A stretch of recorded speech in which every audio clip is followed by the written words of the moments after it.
여기 오니까 아주 좋네요. 살기가. 예, 아주 북적북적한 데 있다가 여기 오니까 자녀 키우기 아주 좋은 동네인 것 같아요. 시가 아니고 동네가 좋습니다. 예. 제 저는 우리 아이가 고3, 고1 둘이 있어요. 제 나이는 조금 많은데 저 나이 많게 보이죠? 아니, 잘 대답하셔야 돼요. 네. 제가 첫 아이를 10년 만에 결혼 10년 만에 가졌어요. 그러니까 첫 아이를 38, 38에 가졌어요. 그리고 이제 둘째 아이는 바로 첫째 아이를 낳게 되니까 이제 그냥 어쩌다 보니까 나온 아이가 둘째 아이예요. 그러니까 설마 10년 동안 아이를 못 가졌는데 어, 둘째 이렇게 바로 줄 줄을 몰랐어요. 이제 그렇게 해서 이제 아이가 저 이제 고3, 고1 이제 이렇게 되어 있는데요. 이 우리 둘째 아이가 이제 남자예요. 이제 그래서 오늘 아침에 야, 나 아빠 오늘 그 오후에 어디 교회 가가지고 특강한다, 세미나 한다. 이제 그러니까 무슨 세미나 하냐고 물어보는 거예요. 한참 제가 생각하다가 어, 자녀 양육에 대해서 한다 그러니까 한참 자기도 생각하더니 아빠 많이 힘들겠는데? 그래서 제가 뭐 그래 이제 기도나 좀 해달라 이렇게 하고 이제 오면서 생각을 해보니까 제 아이가 힘들다 하는 말이 여러 가지 함의가 있는 것 같아요. 이제 뭐 당연히 뭐 세미나니까 뭐 잘 준비해라 뭐 이런 뜻도 되겠지만은 아무래도 자기 경험을 통해서 애가 말을 해가지고 저한테 뭔가 메시지를 보낸 것 같은. 그래서 뭐 아빠도 쉽지 않았을 것 같은데 자녀 양육. 그래서 이제 그런 뉘앙스가 이제 풍긴 것 같아요. 그래서 제가 이제 고등학교가 자녀가 들어가잖아요. 그러면은 사실은 부모가 할 수 있는 건 별로 없어요. 그럼 이제 고등학교만 들어가더라도 사실은 부모는 응원해 주는 것밖에 없어요. 그리고 이제 필요한 것 그냥 도와주고 완전히 이제 그때 정도 되면은 자기가 이제 알아서 해야 되고 이제 그러니까 여러분들 보면 젊은 분들 많이 있는 것 같은데 고등학교만 들어가도 많이 이제 어, 좀 시간적으로나 에너지 이런 부분에서 많이 차이가 난다는 거예요. 오히려 고등학교 때 이제 내가 정말 지금부터 자녀 양육을 잘해야겠다. 고등학교 아이가 올라가니까 그렇게 해서 막 직장도 그만둔다든지 엄마들이 입시에 준비해야 되니까 이제 올인해야겠다 이렇게 생각을 가지고 아니면은 또 이제 이 시간을 이제 뭐 파트타임으로 바꿔가지고 뭘 한다든지 그런 경우가 있어요. 근데 대부분이 역효과예요. 역효과예요. 아이들은 그런 걸 너무 싫어해요. 어, 그러니까 이런 것도 아이한테 물어보면서 말을 해야 돼. 이거 결정도. 그래서 이제 이제는 입시를 위해서 올인해야겠다 했는데 그것 때문에 있잖아요. 자녀하고 사이가 틀어져 버린 경우도 있어요. 그러니까 이제 이거는 나중에 이야기하겠지만은 발달 아이들의 나이, 이 발달 이 정도에 따라서 자녀 양육의 방식이라든지 접근 방법 내가 하는 게 많이 차이가 나요. 그래서 제가 보니까 대부분이 젊은 분들 같아요. 지금 보니까. 그래서 혹시 연령대를 좀 알고 싶어요. 자녀의 연령대. 여기서 0세에서 한 3세 정도 자녀를 두신 분 한번 손 들어 보실래요? 여기 자 이렇게 자 한번 볼게요. 네, 오케이 좋습니다. 그 다음에 3세부터 이제 학교 들어가기 전까지 취학 전까지 이렇게 비슷하게 분포로 있네요. 네, 자 이렇게 초등학교까지. 그 다음에 이제 그 위로 중학생 자녀 두신 분들 혹시 여기 중학생 이렇게 중학생. 그 다음 이제 고등학생 혹시 있으세요? 없죠. 예. 여기 저기 고등학생 아이 안고 있는데 다른 집에 오케이 알았어요. 네. 좋습니다. 근데 폼이 나요. 역시 키워 보셔서. 네. 예. 그래서 자녀 양육에서 아주 중요한 지금 포인트에 여러분들이 다 잘 오신 것 같아요. 예. 그러니까 중학교 때까지, 중학생 때까지가 사실은 부모들이 자녀 양육에 많은 신경이 쓰이고 또 힘들어요. 중학생들 지금 이 자녀를 두신 부모님들 지금 상당히 막 폭탄을 안고 사는 것 같아요. 정신없는 이제 이럴 때가 있을 거예요. 그때가 이제 가장 사실 쉽지 않을 때 이제 일하는 것이에요. 그러니까 뭐 잘 오신 것 같아요. 그리고 교회가 이런 이제 제가 수업 시간에도 자주 강조를 하는데 교회가 이런 자녀 양육에 관련된 세미나들을 종종 이렇게 열어주는 것은 참 좋은 프로그램인 것 같아요. 이제 그 이유는 이렇게 신앙적 관점, 특히 우리 크리스천들이니까 신앙적 관점에서 자녀 양육을 이제 하는 게 되게 중요한데 이 부모님들은 사실 현 삶에서 아주 치열하게 살잖아요. 그러다 보니까 정신없이 자녀 양육을 이제 하다가 보니까 어떻게 좀 방향을 먼저 설정을 해서 하나의 도움을 받을 이제 그런 기회들이 필요한데 교회들이 이렇게 종종 이 세미나라든지 이런 걸 열어주면은 어떤 방향타 역할을 이제 많이 해주는 거예요. 그래서 이런 걸 이제 해준 이제 교회에 되게 제가 이제 감사를 이제 드립니다. 자, 오늘 주제는요. 여기 보시면은 알겠지만은 성경적 자녀 양육 해가지고 이제 훈육과 부모 소통 주제로 이렇게 하는데 아마 상당히 좀 넓게 이제 브로더하게 터치를 하게 될 것 같아요. 이제 아무래도 이제 여러분들이 다양한 요즘에 자녀 양육 관심 많잖아요. 예, 그오 박사님 뭐 텔레비전 프로그램 많이 볼 거예요. 유튜브에도 많이 나오고 또 자녀 양육에 관련된 그 오 박사님 때문에 이 자녀 양육에 관련된 여러 가지 아주 이게 파퓰러하게 돼서 인기가 많은 주제가 되어가지고 학부모들도 여기에 또 상당히 이제 교육을 이제 많이 받고 있어요. 아마 여러분들도 이리저리서 책도 보시고 또 뭐 유튜브도 찾아보시고 뭐 이런 거 많이 해보셨죠. 예, 그래서 여러분들이 아마 실질적인 부분에 있어서는 업데이트된 이제 저는 좀 시간이 됐잖아요. 고등학생이니까 업데이트된 디테일한 부분들은 아마 여러분들이 조금 더 많이 할 수도 있어요, 솔직히. 이제 그렇지만은 이제 원칙적인, 특별히 이제 성경적인 자녀 양육. 그래서 이제 막 제가 막 성경 구절 가지고 하진 않아요. 그러니까 너무 벌써부터 그 예측할 뭐 좀 보링하게 생각할 필요는 없고요. 그래서 훈육과 부모 소통 주제로 할게요. 예. 네, 제가 질문 하나 드릴게요. 이 질문은 이제 특별히 엄마들에게 드릴게요. 엄마들에게 드릴게요. 엄마들이 아마 더 잘할 것 같아요.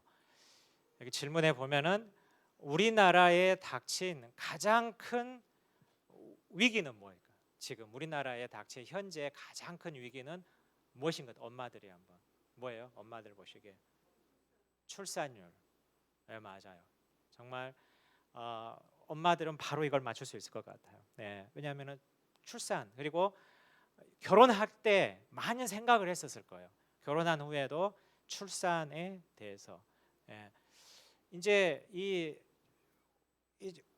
출산율이 낮다는 것은 남자나 여성 이제 젊은 청년들이 결혼을 사실 많이 안 한다는 거죠. 아이를 뭐 결혼해가지고 아이를 안 낳는 경우도 있지만은 사실은 결혼을 하게 되면은요 아주 특별하지 않는 이상은 자녀를 갖고 싶은 마음이 더 생겨요. 이제 결혼하기 전보다 원래 결혼하기 전에 자녀 양육에 대해서 그때 가서 결정하자 아니면 좀 미루자 뭐 이렇게 생각했던 분들도 결혼을 하고 나서 주변을 보고 또 이제 정상적으로 이제 어느 정도 관계가 좋아지면은 자녀 양육은 이제 자녀를 이제 가지려고 하는 이제 그런 것들은 이제 더 많이 생겨요, 사실은. 그러니까 이제 포인트는 이 결혼을 잘 안 한다는. 결혼을 잘 안 한다. 그런데 왜 잘 결혼을 하지 않으려고 보통 하는 것 같아요. 지금 요즘에 보면은 결혼하지 않을 이유, 결혼을 주저하는 이유들은 여러 가지 이유들이 있겠죠. 여러분 생각하기, 엄마들 생각하기는 어떠세요? 요즘 젊은 여성분들이 결혼을 주저하는 이유가 무엇인 것 같아요? 예? 잠깐 경력 단절. 예. 경력 단절. 그렇죠. 예. 특히 직장 생활을 어느 정도 계속하고 나름대로 커리어에 대해서 계획이 있는 사람들은 사실은 되게 큰 거죠. 특히 우리나라의 상황에서 바꿔 봤었을 때는 이제 그런 것 같아요. 또 뭐가 있는 것 같으세요? 예. 경력 단절인데 그거하고 많이 연관이 되어 있는 건데 많은 경우가 많은 희생이 따르죠. 여자분들이 많은 희생이 따르죠. 그러니까 젊었었을 때 가지고 있었던 이런 자유들 있잖아요. 이런 부분들을 많이 포기해야 되는 이제 그런 경우가 있어요. 예. 그래서 이제 과거에 로마 시대에도요 이러한 이 젊은 시민들이죠. 자유인들, 로마 시대 자유인들, 시민들을 자유인이라고 하잖아요. 또 다른 건 노예, 구속된 자들이라고 말을 하는데 그때 로마 시대에도 그 시민들이 누렸던 이제 이런 자유가 대단했어요. 그래서 로마 시대에도 이 결혼 문제가 많이 됐어요. 그러니까 결혼을 안 하는 거예요. 예, 시민들이. 그래가지고 이 독신세라는 것을 독신세. 결혼을 이제 안 하면은 세금을 먹여버리는 거예요. 그런 것도 있었어요. 근데 여러분 선진국에는요 말은 독신세라고 하지 않지 사실은 독신세가 거의 다 있어요. 그게 뭐냐면은 이 결혼을 한 사람들에게 이 세금 혜택을 엄청 주는 거예요. 세금 혜택을. 그러니까 결혼을 해가지고 부부가 함께 세금 보고를 하잖아요. 그러면은 세제 혜택이 엄청 막 들어가요. 예. 그러니까 결혼을 해서 뭐 집을 산다든지 자녀 한다든지 뭐 여러 가지. 그러니까 이미 결혼을 할 때 결혼을 한 조인트 파일링이라고 하는데요. 부부가 함께 세금 보고를 혼자 하지 않고 같이 보고할 때부터 세제 혜택이 들어가요. 이런 식으로 이제 부부라는 것 자체만으로 해도 여러 가지가 이제 들어가요. 그런데 이제 미국 같은 경우는 결혼을 하지 않고 독신자 싱글이 수입에 이제 가서 세금을 먹이는데 어느 정도 먹여버리냐면 33%를 먹여버려요. 3분의 1을 세금으로 가져가 버려요. 그러니까 미국에서는 아마 서양 다른 나라도 마찬가지예요. 자기가 나름대로 경제적으로 뭔가 안정되고 살려고 하면은 결혼을 생각하는, 결혼을 해야지 그때부터 안정이 되는 거예요. 그렇지 않고는 세금 내고 자기 뭐 라이프 살고 뭐 이렇게 해버리면은 모으는 게 사실은 대부분의 젊은 청년들은 이제 없어요. 네. 그러니까 이제 이 독신세가 로마 시절부터 사실은 있었어요. 그러니까 우리 결혼의 문제 이런 문제들은 오래 전부터 이렇게 되어 있는데 그 중에 대표적인 게 희생이라는 거죠. 희생, 희생, 자유를 이렇게 포기하는 거예요. 그와 동시에 이제 경력 단절 아까 말씀하셨잖아요. 이거하고 연결된 게 특히 우리나라에서는 자녀 양육을 하는데요, 이 비용이 많이 들어요. 우리나라는 엄청난 이제 비용이 들어요. 그러니까 이 얼마 전에 이제 어느 그 다른 유럽의 연구소하고 중국 연구소하고 합작해서 세계에서 가장 자녀 양육 비용이 많이 드는 나라 통계를 냈어요. 이제 작년이에요. 22년도에. 예. 그러니까 아주 업데이트된 최근 거죠. 1등을 어느 나라가 있을 것 같아요? 1등. 1등은 대한민국. 그러니까 GDP의 몇 배냐 하면은 6.7배, 7배가 드는 거예요. 통계를. 그러니까 대학 들어가기 전까지, 성인이 되기 전까지, 성인이 되기 전까지 교육 비용을 보니까 우리나라가 6.7배예요. 그 다음에 중국이에요. 중국이에요. 우리나라하고 중국 이 두 나라가 자녀 양육 비용이 많이 든다. GDP 대비예요. 그러니까 전체 총액이 아니고 GDP 대비. 사실 그게 더 정확하죠. GDP 대비가 상대평가가 돼야 돼요. 절대평가보다 수입 대비, 평균 수입 대비. 이제 중국하고 우리나라의 자녀 양육의 특징이 뭐냐 하면은요, 뭐일 것 같아요? 자녀 양육을 할 때 환경적 요인이 뭐인 것 같아요? 우리나라하고 중국을 비교하면은 있어요. 그게 뭐냐면은 엄청난 경쟁 사회에 살고 있어요. 예, 우리나라하고 중국이 그 나라 특징이 경쟁이 엄청나요. 다시 말해서 뭐죠? 사교육비가 많이 드는 거예요. 예, 교육비가 이 경쟁에 있어요. 예, 그러다 보니까 이 여러 가지 것들이 이제 바쁜 거예요. 예, 사교육 때문에 여러 가지 이렇게 바빠요. 여러분들도 지금 이제 초등학교 이제 들어갈 때부터 거기 사교육이 이제 들어가요. 이제 이 동네는 사교육이 어떤지 모르겠어요. 분위기가 어떤가요? 여기는 김천 여기도 혁신도시고 젊은 분들이 많아서 제가 보기에 여기도 만만치 않을 것 같은데요. 그 학원세가 학원들의 세력이 여기도 사교육 많죠. 예. 이 사교육은요 보통 제가 보면 어떠냐면은 그 동네 바람이 불어요. 이게 이제 그러니까 이게 이제 조금 하다가 점점 이렇게 늘어나요. 왜냐하면 비교가 되니까. 이제 비교가 되니까 이게 사교육의 특징이 뭐냐면 비교거든요. 비교, 예, 경쟁, 예, 이런 부분에 있어서. 그래서 제가 살고 있는 아파트도 처음에는 이렇게 학원이 많지가 않았어요. 그런데 점점 이제 젊은 사람들이 들어오고 또 이제 학교가 이제 확장이 되니까 아파트 동네가 아마 여기도 그럴 거예요. 혁신도시 이렇게 확장이 되고 사람들이 늘어나고 보니까 지금은요 다 학원이에요. 학원. 예. 그리고 카페는 없어지고 뭐 식당도 있다가 없어지는데 학원은 안 없어지더라고요. 학원은 오히려 막 더 생겨요. 이게 뭐냐면 이 특징이 이게 계속 이렇게 가속도가 붙어요. 이 사교육이라는 게. 그래서 이 사교육이 힘들고 비용이 많이 들고 그러다 보니까 스트레스가 많고 이제 이러는 거예요. 이런 와중에 이제 경쟁이 이렇게 되다 보니까 자녀 양육도 무엇을 많이 생각을 하냐면요, 성공을 많이 생각을 해요. 내려 성공 그리고 잘해야 된다. 우리 아이가 잘 자라야 된다. 그리고 지속적으로 비교를 하게 되는 거예요. 이제 비교. 그러다 보니까 이제 어떻게 해서든지 교육을 잘 시키려고 노력을 많이 해요. 제가 아까 말을 했듯이. 그래서 무슨 그 유튜브도 듣고 또 책도 보고 오 박사님 텔레비전 프로도 막 이렇게 봐요.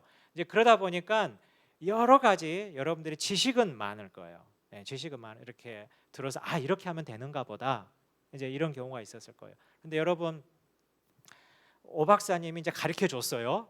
텔레비전 프로그램에서 이렇게 화날 때는 이렇게 하고 이제 말을 안 듣고 막 이제 폭력을 휘두르고 그러면은 얘를 어떻게 달래서 이렇게 해라. 이거 한번 여러분 적용해 보셨어요? 어떻게 잘 돼요?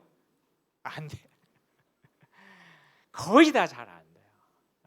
거의 다 잘 안 돼요. 그리고 한 번은 되는데 그 다음도 안 돼요.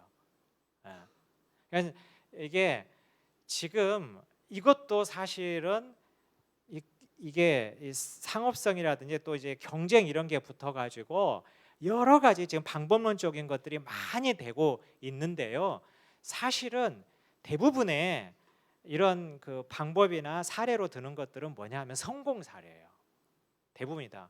그러니까 오은영 박사님 이제 이런 걸 한 걸 보면 대부분이 또 텔레비전 프로그램이니까 성공해야 되잖아요. 이제 그러다 보니까 약간의 무슨 준비도 하고 이제 그런 게 당연히 있겠죠. 그래서 이렇게 하면 이제 된다, 이렇게 한다. 이러다 보니까 오히려 제가 상담을 하는 학부모들이나 이런 엄마들 만나 보면은 본인들은 잘 안 되는 거예요. 그래가지고 오히려 이 좀 자격지심 있죠. 그 다음에 이런 패배감 이런 것들이 사실은 상당히 많고 여러 가지 방법들은 잘 아는데 어떻게 해야 될지 이제 혼란스러운 경우가 사실은 실제적으로는 상당히 많아요. 이제 그러니까 지금 우리에게 중요한 건 뭐냐면요, 어떤 디테일한 테크닉이겠죠. 기술 이런 것도 여러분이 많이 배우고 교육받는 거 사실은 중요해요. 이제 제가 나중에 이야기하겠지만은 학부모들이 가져야 될 중요한 자세들 중에 하나가 배우는 거예요. 배우는 거 이렇게 배우고 어디 가서 듣고 이런 세미나 와서도 듣고 이러고 적용을 해보는 건 되게 꼭 필요한 것들이에요. 이제 그렇지만은 뭐가 있어야 되냐면요, 큰 방향이 있어야 돼요. 네, 큰 방향. 특히 우리 크리스천들에게 있어서는 성경적인 이제 방향이 있죠. 이것이 아주 중요해요. 그래서 제가 이제 성경적 방향을 이제 여러분들에게 말하면서 큰 한번 방향을 제가 제시해 주려고 해요. 자, 그래서요, 자녀 양육의 다양한 문제와 해법들이 지금 많이 나오고 있어요. 예. 그런데 자녀 양육에 정해진 답은 사실은 거의 없어요. 정해진 답. 왜냐하면은 자녀들의 기질에 따라서 자녀 양육의 방식이 조금씩 다 달라야 돼요. 또 자녀들의 성격에 따라서, 기질이라는 건 타고난 거죠. 성격이라는 거는 또 자라면서 여러 가지 환경에 의해서 뭐 부모라든지 뭐죠, 그 시블링, 형제 자기가 몇째로 태어났는지 뭐 이런 것들, 형제들하고 관계, 또 학교 가서라든지 이런 형성되는 그 성격적인 요인들이 있어요. 이런 것에 따라서 또 달라야 돼요. 그러니까 여러분들이 뭐 텔레비전에서 이렇게 했으니까 이렇게 하면 나도 되겠지, 잘 안 되는 이유가 뭐냐면은 그 아이하고 우리 아이하고 다른 거예요. 다른 거예요. 예. 그 다음에 이제 아까 말한 나이에 따라서, 그러니까 예를 들어서 여러분이 지금 이 초등학생 자녀, 어린아이, 뭐 초등학생이 아니고 이제 취학하기 전에 한 4살 5살 아이하고 초등학교 이제 고학년 아이하고 두 아이를 두고 있다면은 자녀 양육 방식이 완전 다르죠. 여러분들 봤을 때 완전 다르죠.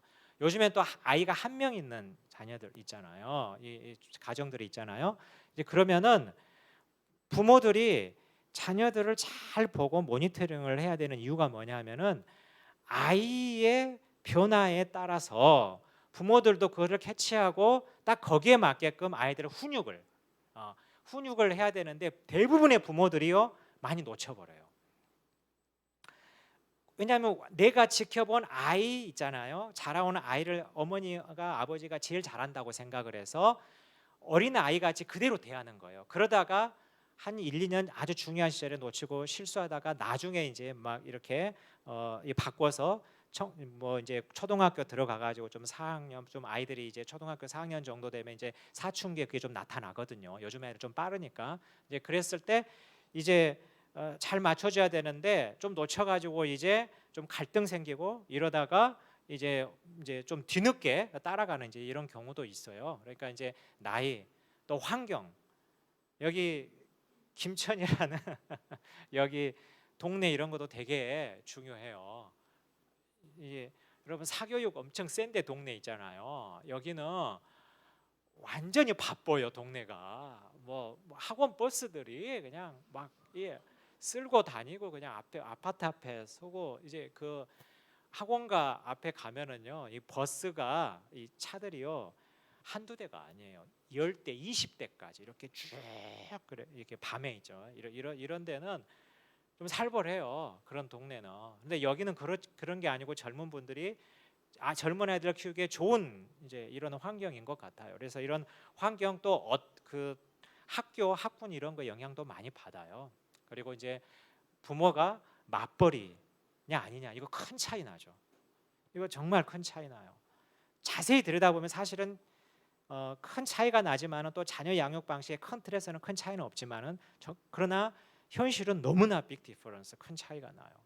그 다음에 이제 부모님의 직업이 어떤 직업이냐, 이것도 아마 여기에 있는 분들은 아마 이 혁신도시의 모델 원래 정착하고 이렇게 이런 거에 비춰보면은 뭐 이런 공무원이라든지 뭐 공기관 이런 데 근무하는 분들하고 또 사업하는 분들하고는 시간을 내는 거 이런 게 많이 차이가 나겠죠.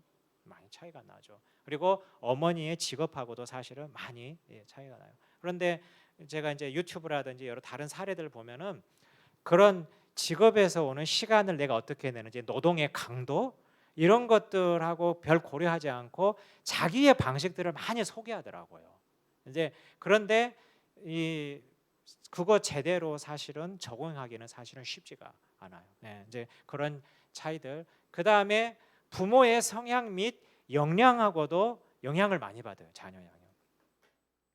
그러니까 이제 부모들마다 여기 엄마 아빠들 다 앉아 계시는데 자녀 양육에 대한 나름대로의 철학이 있어요. 있어요. 다 없다고 하는데 사실은 있어요. 없다고 하는데 사실은 있어요. 자기가 자라온 배경 있죠. 내가 자라온 나의, 이걸 우리가 원가족이라고 그러거든요. 그 가족의 경험을 해서 벗어날 수가 없어요. 이 부모들은. 예. 그래서 그런 이 나름대로의 자녀 양육에 대한 이런 관점, 이런 부분들이 다들 가지고 있는데 어떤 부부들은 이런 차이들이 아주 태평양 같이 넓을 수도 있어요. 넓을 수 있나요? 있어요. 그리고 그런 분들이 의외로 사실은 많아요. 네네. 네. 좋고 나쁘고 이런 게 아니에요. 차이예요, 차이. 네, 차이. 우선순위나 이런 것들이. 그 다음에 역량도 달라요, 다. 그래서 어떤 부모들은 감정 컨트롤을 좀 잘해요. 어떤 부부들은, 어떤 엄마나 아빠들은 원래 좀 감정적으로 하는 분들이 있어요. 예, 예. 뭐 이것도 좋고 나쁘다 이런 것이 아니에요. 이런 성향들이 있어요. 어떤 엄마나 아빠는 조금 더 사람들을 대할 때 허용하는 사람이에요. 허용. 다른 사람들에게 맞춰주는 스타일. 이제 이런 분들이 있어요. 이제 이걸 이제 보통 허용한다고 그래요. 예. 그리고 근데 어떤 엄마 아빠들은 상당히 이렇게 원칙에 맞게끔 이게 중요하다고 생각하는 분들이 있어요. 이제 그런 것들은 다 성향이에요. 예. 그리고 어떤 사람은 대화를 잘 풀어가는 사람이 있어요. 그런데 어떤 분들은 어떤 이제 뭔가를 결정하거나 평소에는 잘 하는데 어떤 문제를 결정하고 아니면 자기 입장 이런 걸 말할 때 타협한다든지 아니면 이거의 차이점들을 소통하고 듣고 이제 이런 부분들을 잘 어려워하는 사람들도 있어요. 이제 그런 것들은 다 뭐냐 하면은 역량이에요, 역량. 예, 이제 그래서 이런 차이들이 다 다양하기 때문에 정해진 답을요, 어떤 이렇게 해서 맞다 이렇게 딱 맞추잖아요. 끼우려고 하면은 오히려 더 안 된다는 경우가 많아요. 그래서 자녀 양육에서 참 중요한 원리 중에 하나가 유연성이에요. 유연성이에요. 맞춰가면서 하는 거, 이게 참 중요해요. 그러니까 자녀 양육에 정해진 답은 사실은 없어요. 그런데 그럼에도 불구하고 없다고 해서 여러분들이 그래서 가만히 있는 게 아니라 그럼에도 불구하고 여러분들이 많이 배워야 돼요. 예. 제가 보면은 상담을 할 때 보면은 그래도 상담을 할 때 빨리 좋아지고 이렇게 캐치하는 분들은 대부분이 내가 배우려고 하는 자세가 되는 분들이에요. 뭔가 배워야겠다. 그런데 신기하게도요, 자녀 양육에 있어서 타협을 하지 않는 분들도 꽤 많더라고요. 예, 이게 맞다고 생각하고 왜 그렇게 해야 되죠? 이제 이렇게 고개를 갸우뚱하면서 이해를 못하는 이제 이런 분들 있어요. 그래서 이제 그런 분들은 사실 잘 배우질 않아요. 예, 저는 이 젊은 특히 부부 이제 부모들은 배우는 게 사실 좋고 그것이 또 여러분들의 인생에 도움이 돼요. 사실은 맞아. 나중에 제가 이야기하겠는데요. 이 자녀 양육을 하면서 부모가 변해야 돼요. 그리고 이제 부모가 좀 더 성숙해져야 돼요. 그게 사실 하나님이 원하는 바예요. 하나님이 원하는 바예요. 이제 그래서 이제 배움의 자세가 좀 중요하다. 그래서 성경적 원칙이 필요한 거예요. 제가 아까 말했듯이 큰 이렇게 방향을 가르쳐 주는요. 그래서 이제 자녀 양육의 성경적 원칙을 말을 할 때 여러 가지 게 있는데 에베소서 6장 4절 말씀이 가장 현실적으로 또 방법론적으로 훈계 방법을 잘 가르쳐 주고 있어요. 여러분 이 말씀 잘 알죠, 여러분? 에베소서 6장 4절 말씀 우리 한번 다 같이 지금 보이시죠? 또 아비들아 우리가 다 같이 읽어볼까요? 시작. 또 아비들아 너희 자녀를 노엽게 하지 말고 오직 주의 교훈과 훈계로 양육하라 이렇게 말을 했어요. 저는 에베소서 말씀을 또 5장에도 이제 부부 관계에 대해서 나왔는데 이걸 보면서 바울은 독신으로 살았다고 그랬거든요. 바울은 결혼을 하지 않았다. 그런데 어떻게 이렇게 결혼 관계, 자녀 양육에 대해서 잘 알까? 이거는 하나님이 가르쳐 주지 않는 한은 정말 이 시대, 세대를 초월하고 영적이고 또 어떤 현실적인 이런 거를 정말 다 아우르는 이런 원리들을 2000년 전에 이거를 한다는 건 정말 하나님 말씀이라고 이렇게 생각이 되고, 역시 하나님께서 가족을 만드신 분이시기 때문에, 가족이라는 제도를 만드신 분이기 때문에 이러한 중요한 원리들을 그냥 우리에게 가르쳐 주는 거예요. 여기서 아비드라 그랬는데요. 여기서 이제 이 아비드라 그랬으니까 엄마들은 안심하면 안 돼요. 이제 아비드라고 딱 성경 딱 덮어버리면 안 돼요. 당신 봐. 이거 이제 이 아비드라 이렇게 하는 거는 그 당시에는 이 자녀 양육의 권한이 아빠에게 있었어요. 권위가 아빠에게 있어요. 그러니까 정서적인 부분은 엄마가 해줄 수 있겠지만은 책임, 권위 이런 것들은 다 아버지가 행사했어요. 권한을. 그래서 존중을 받는 사람들도 다 아버지들이었어요. 여자분들은 고대에는요, 이 위치가 그렇게 지금같이 이러진 않았어요. 더 이상 말은 하지 않을게요. 뭐 여러 가지 여성을 좀 안 좋게 제도적으로 이제 이런 게 있었는데, 그래서 지금은 그런데 자녀 양육에 있어서 권한이라든지 권위가 엄마가 더 셀 때도 있어요. 또 영향력을 더 발휘하는 경우도. 여러분 그렇죠? 대답 안 하시는데 현실을 인정하세요. 예, 엄마가 사실은 아이들은 다 엄마 편이야. 이런 것도 보더라도 안타까워요. 아빠의 입장에서 봤었을 때는. 저도 이제 우리 아이들 이렇게 이제 가서 뭐 이렇게 막 이렇게 애한테 뭐 어떠냐, 뭐 타이르고 또 저도 훈계도 하고 이제 이렇게 하다 보면은 가끔씩 우리 딸아이도 그래요. 아빠가 엄마한테 잘 못하는 것 같아. 그래서 자기가 이런데 지금. 그래서 이제 제가 이 박탈감이 느껴질 때가 있어요. 나도 최선을 다해서 하는데 아이는 엄마를 보호하는, 있죠. 이렇게 하면서 이제 아빠가 엄마한테 좀 잘해줬으면 좋겠다. 자기가 잘못했는데 사실은 그걸 저한테 말한 것 보고 참 이제 많은 걸 생각하게 돼요. 그래서 근데 여기서 이제 아비드라란 말을 현대판으로 바꾸면은 부모들아, 아시겠죠? 부모들아, 이게 엄마와 아빠들아 이렇게 말을 해요. 이제 부모들아 이렇게 보고요. 그런데 여기서 이제 키워드가 두 개가 있는데, 첫째가 자녀를 노엽게 하지 말라. 그 다음에 주의 교훈과 훈계로 양육하라. 이제 보통 이제 키워드가 두 개인데, 보통 이 글을 읽잖아요. 그러면은 부모님들은 이 둘 중에 어떤 걸 더 중심으로 할 것 같아요? 주의 교훈과 훈계로 양육하라.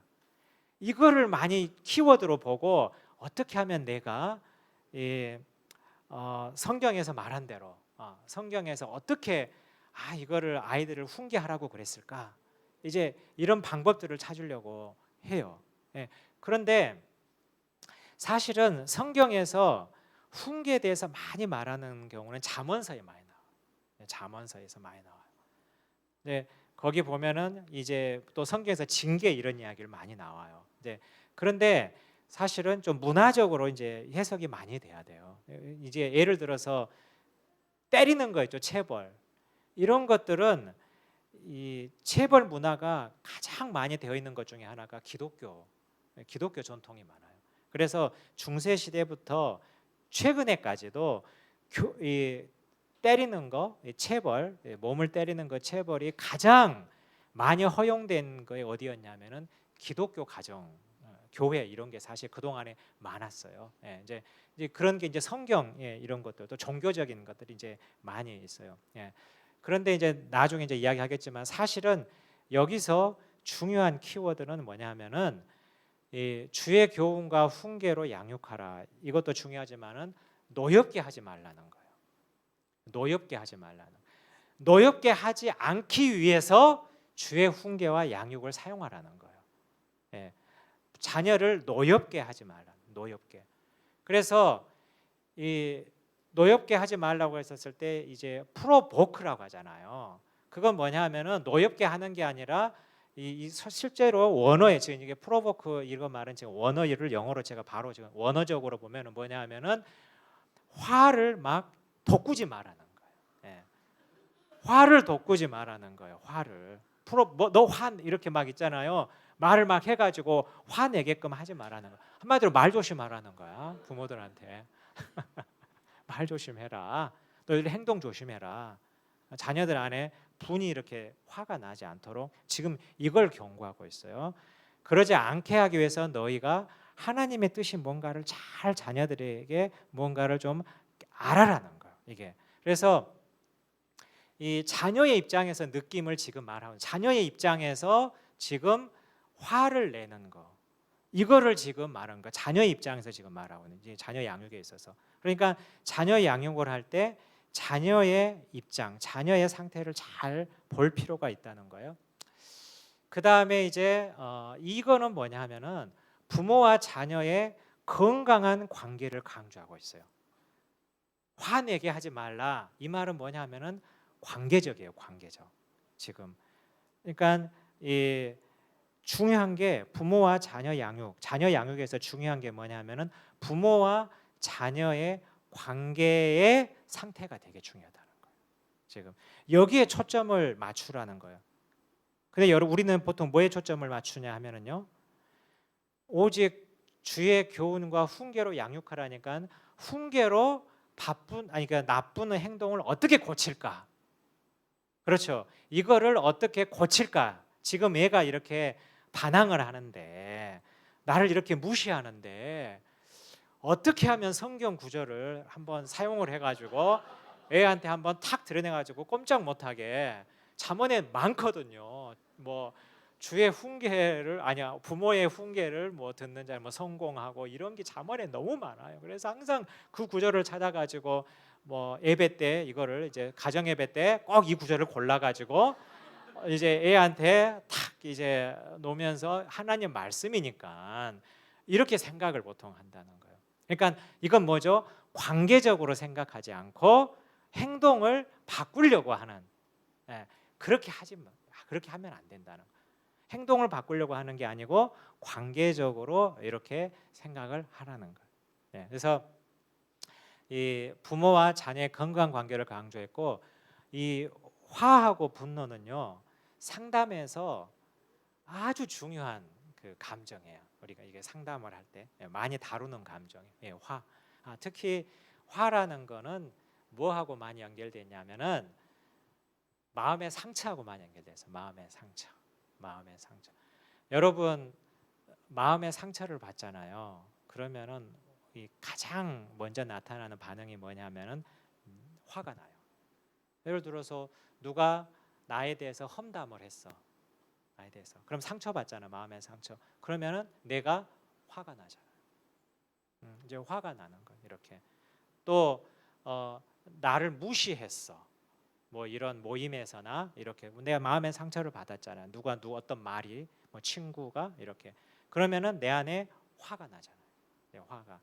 그러니까 이 화라는 감정 이거는 관계 안에서 내가 상처 받았었을 때 느끼는 가장 일차적인 감정이 화라는 거예요. 그 말은 뭐냐면은요. 아이들에게 마음의 상처를 주지 말라는 거예요. 그러니까 아이들이 화를 내도록 계속 이게 화를 내게끔 하는 마음의 상처 주는 거를 조심하라는 거예요. 그런데 대부분 자녀가 부모와의 관계에서 화가 나는 경우는 많은 경우가 부모님들은 그런 의도가 아닌데 우리 엄마 아빠들이 많은 경우가 자기의 가치관 자신의 어떤 뜻, 자신의 의도로 먼저 자녀를 양육하려고 해서 압박을 줄 때 아이들은 화가 나요. 많은 경우가. 이거 한국 부모들의 실수를 많이 하는 것 중에 하나예요. 부모들은 사랑한다고 생각을 하죠. 사랑으로 관심이지. 너가 잘 되도록 이렇게 뭐 압박을 한다든지 뭐 이렇게 하지만은 자녀들은 많은 경우 그렇게 생각하던 경우가 있지 않아요. 그러니까 이 여기서 보면은 주의 훈계와 양육으로 양육하라는 건 뭐냐 하면은 하나님의 뜻으로 양육하라는 거예요. 하나님이 자녀에게 원하는 바가 주의 교훈과 훈계의 핵심은 뭐냐면 그래서 하나님의 말씀의 핵심은 사랑이에요. 사랑. 예, 너희가 주 그리스도의 사랑을 생각을 해서 아버지의 심정으로 양육을 하지 너의 어떤 가치관, 너의 성공 욕구, 자녀들에 대한 기대 이걸 가지고 훈계하지 말라는 거예요. 그런데 그걸 많이 놓친다는 거예요. 예. 그런데 우리 자녀들이 그걸 바로 눈치를 채요. 엄마 아빠는 내가 공부 잘하게 이렇게 하는데 사실은 나를 위해서 하는 것보단 가만히 들어보니까 엄마 자랑하려고 하는 것 같아. 어디 가가지고. 왜냐하면은 꼭 말씀을 하실 때 누구는 이렇게 하는데 막 이렇게 하면서 예를 들면서 말을 하는 경우. 아이들은 들을 때 그런 부분에 되게 이제 예민해요. 그래서 이제 이 성경적 자녀 양육의 핵심은 뭐냐 하면은요. 부모의 가치관이 아니라 하나님의 뜻과 가치관으로 양육하는 게 중요하다는 것이에요. 이게 이제 되게 중요해요. 그다음에 청지기로서의 부모예요. 이 말은 이제 청지기라는 건 뭐냐면은 맡은 자죠. 그냥 자기 게 아니죠. 자녀가 하나님 것이지 내 건 아니. 우리가 이건 다 알고 있잖아요. 하나님이 나에게 맡기신 거예요. 양육을 하도록 선물로 주신 거죠. 이제 그래서 그러한 관점으로 양육을 하는 게 되게 중요하다는. 그러니까 여러분 이제 자녀들이 이제 어리니까 너무 예쁘고 귀엽고 정말 항상 애한테 옆에 있어주고 싶잖아요. 우리가 언제든지. 그런데 언젠가는 자녀를 떠나 보내야 되는. 이제 그러니까 우리 부모들은 뭐냐 하면은 하나님의 자녀를 맡았다가 이 대학 가기 전까지 성인이 되기 전까지 잘 이렇게 돌보다가 그냥 밖으로 내보내는 거예요. 독립하도록 자기의 삶을 살 수 있도록 그런 역할을 하면은 된다고 생각을 해야 돼요. 예. 그 이상은 사실은 우리가 많은 경우는 욕심이에요. 많은 경우는 이제 욕심이에요. 그러니까 우리가 조금 그런 부분 좀 내려놓을 필요가 있는 게 청지기적인 관점이에요. 그 다음에 이제 신앙의 전수 내용은 이제 질문도 제가 좀 받고 그랬는데 미리 이제 나중에 설명을 하겠지만은 여러분이 포인트는 뭐냐 하면은요. 우리 그러니까 자녀들에게 어떻게 신앙을 잘 전수해 줄까요? 아니면 자녀들이 어떻게 신앙으로 잘 자라게 할 거예요? 아주 좋은 관심이죠. 그리고 하나님도 그걸 원하시고 그러죠. 그렇지만은 이 신앙이라는 거는요. 어렸었을 때 이게 어느 정도 신앙을 형성하는 게 한계가 있어요. 그러니까 그 나이 정도 그걸 못 벗어나요. 나이 정도. 그래서 신앙이라는 것은 평생을 우리가 거치면서 여러 가지 도전, 또 여러 가지 뭐 고난, 또 여러 가지 뭐 결혼이라든지 뭐 이성교제, 직장 이런 걸 하면서 계속 신앙적인 부분들과 관점을 자기가 고민하면서 차차 신앙이 점점 성숙해지고 이렇게 되어가는 것이지 우리 부모님들은 아이가 참 신앙이 바르게 서가지고 정말 이렇게 좀 어느 정도 기준에 오기를 원하지만은 애들마다 다 다르고요. 그러니까 이제 여러분들이 신앙 생활 어느 정도까지 우리가 신앙 생활을 고취시켜 줄까 할 때 제가 생각엔 이거예요. 간단하게 뭐 복잡한데 뭐 할 말이 너무나 많은데 이거에 대해서도 그리스도의 복음 있죠. 구원. 하나님이 살아계신 거, 예수 그리스도를 통해서 복음, 그 다음에 사랑. 우리가 이 하나님의 사랑을 받았고, 그 다음에 우리의 삶의 목적도 하나님의 사랑으로 섬기는 것이다. 다른 사람을 나중에 이제 그 정도 하고, 그 다음에 이제 가치관이 세상의 그런 가치관이 아니고, 아까 방금 말했듯이 어떻게 우리가 하나님으로서 세상에 잘 쓰임 받을까? 그러니까 내가 성공 뭐 이런 것들이 아니고요. 그 다음에 이제 공동체. 여러분이 교회에서 계속 아이들이 자라도록 이것만 잘 해줘도요. 여러분은 충분하게 자란 사실은 충분하게.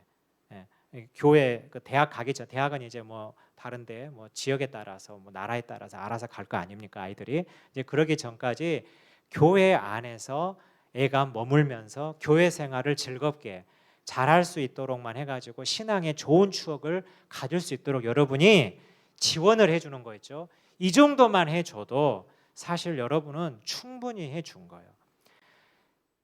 이 교회 학교에서 긍정적이고요 즐거운 추억이 있는 아이들은 대학 가서라든지 직장생활 하면서 여러 가지 환경에서 교회를 잠시 떠난다든지 신앙의 도전을 받아가지고 뭐 좀 시험에 든다든지 해도 나중에 다 돌아와요.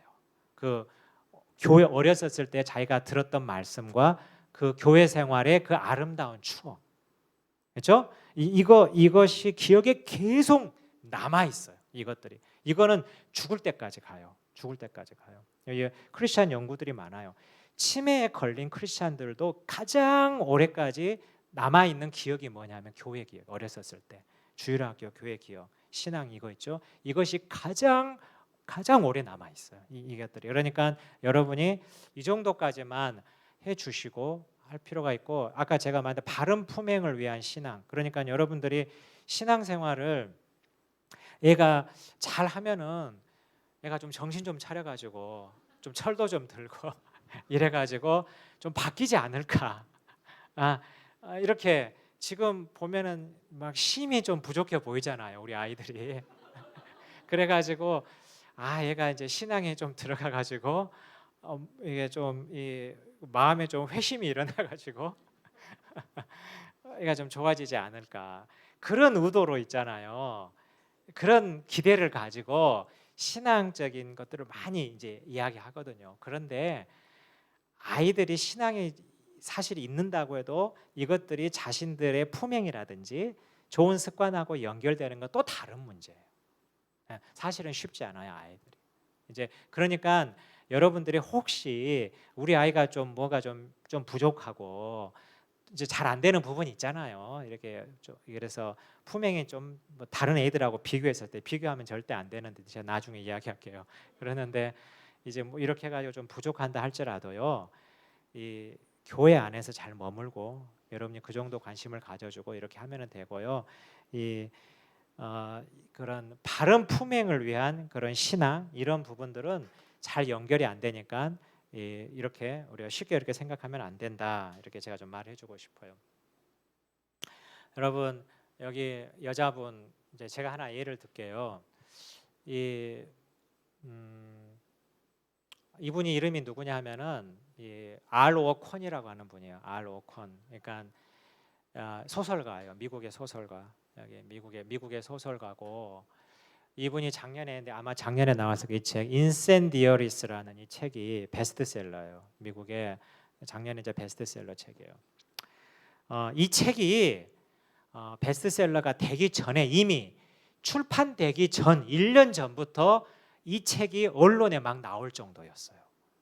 출판도 안 됐는데 언론에 기대작으로 이미 왜냐하면 원고들을 출판사가 이미 읽어볼 거 아니에요. 출판되잖아요. 그래서 이미 막 출판도 안 됐는데 막 리뷰가 막 실리고 그랬어요. 뭐 추천하고 뭐 전문 저널에 이렇게. 그래서 이제 이 소설이 이제 10년 만에 10년 동안 쓴 책이에요. 이게 그래서 이제 이 책이 이제 인센디어리스라고 해서 이제 뭐 이제 방화범이라는 이제 책이죠.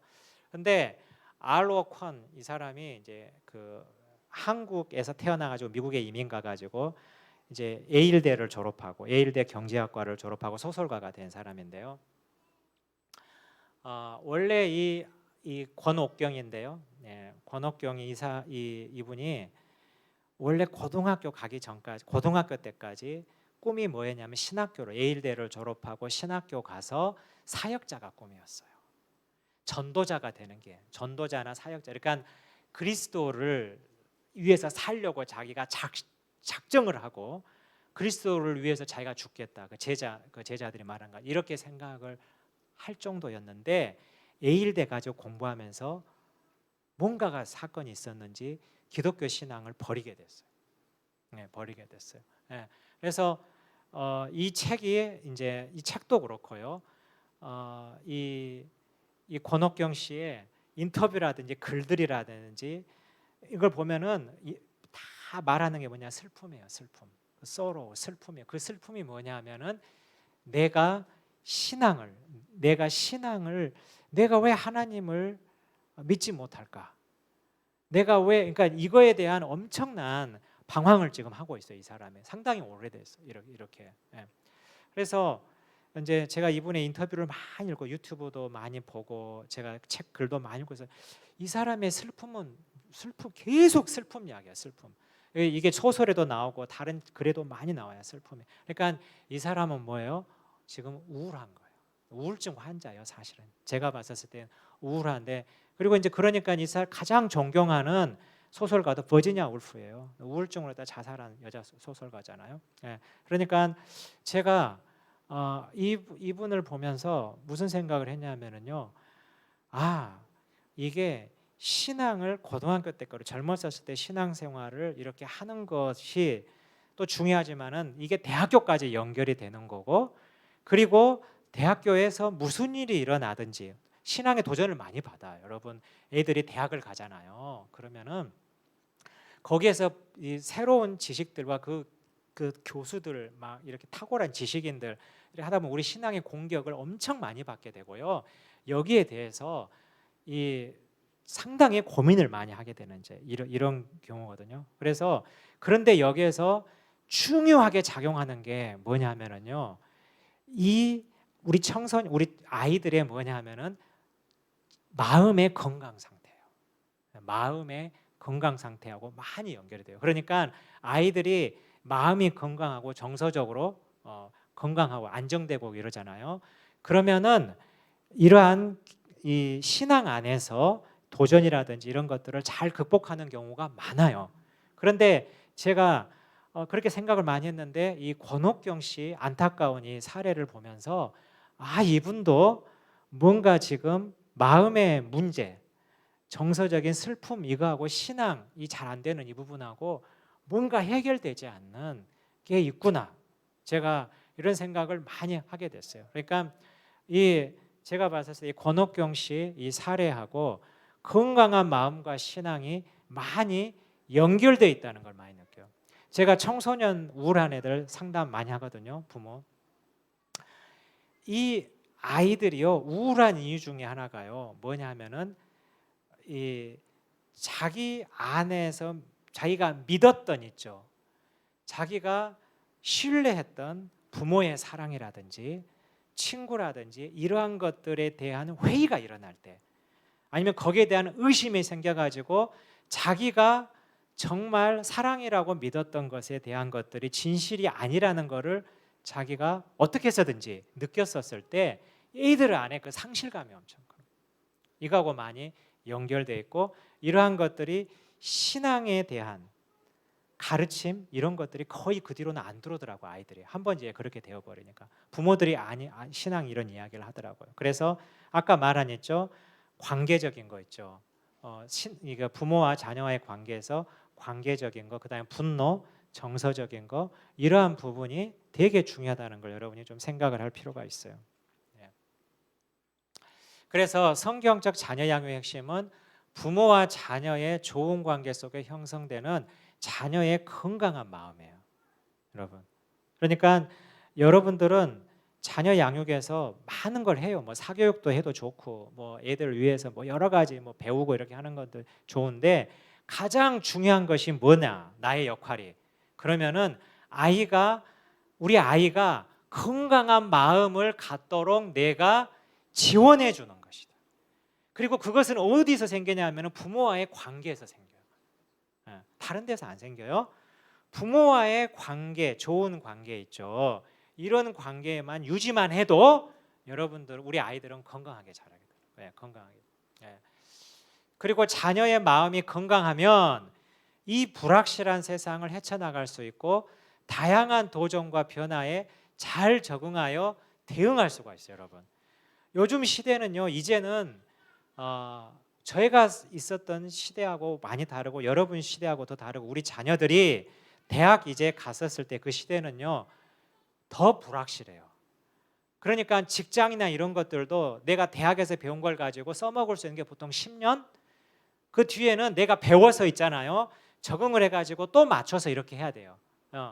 그러니까 요즘에 예를 들어서 뭐 컴퓨터 공학 전공하면은 뭐 직장 생활 안전적으로 할 때 이렇게 생각하잖아요. 지금 이제 미국도 컴사, 컴퓨터 뭐 사이언스 이런 전공들이 가장 인기예요. 그런데 컴퓨터 사이언스 그러니까 컴퓨터 공학 뭐 이런 소프트웨어 뭐 프로그램 개발 이런 하는 게 AI로 대체될 있죠.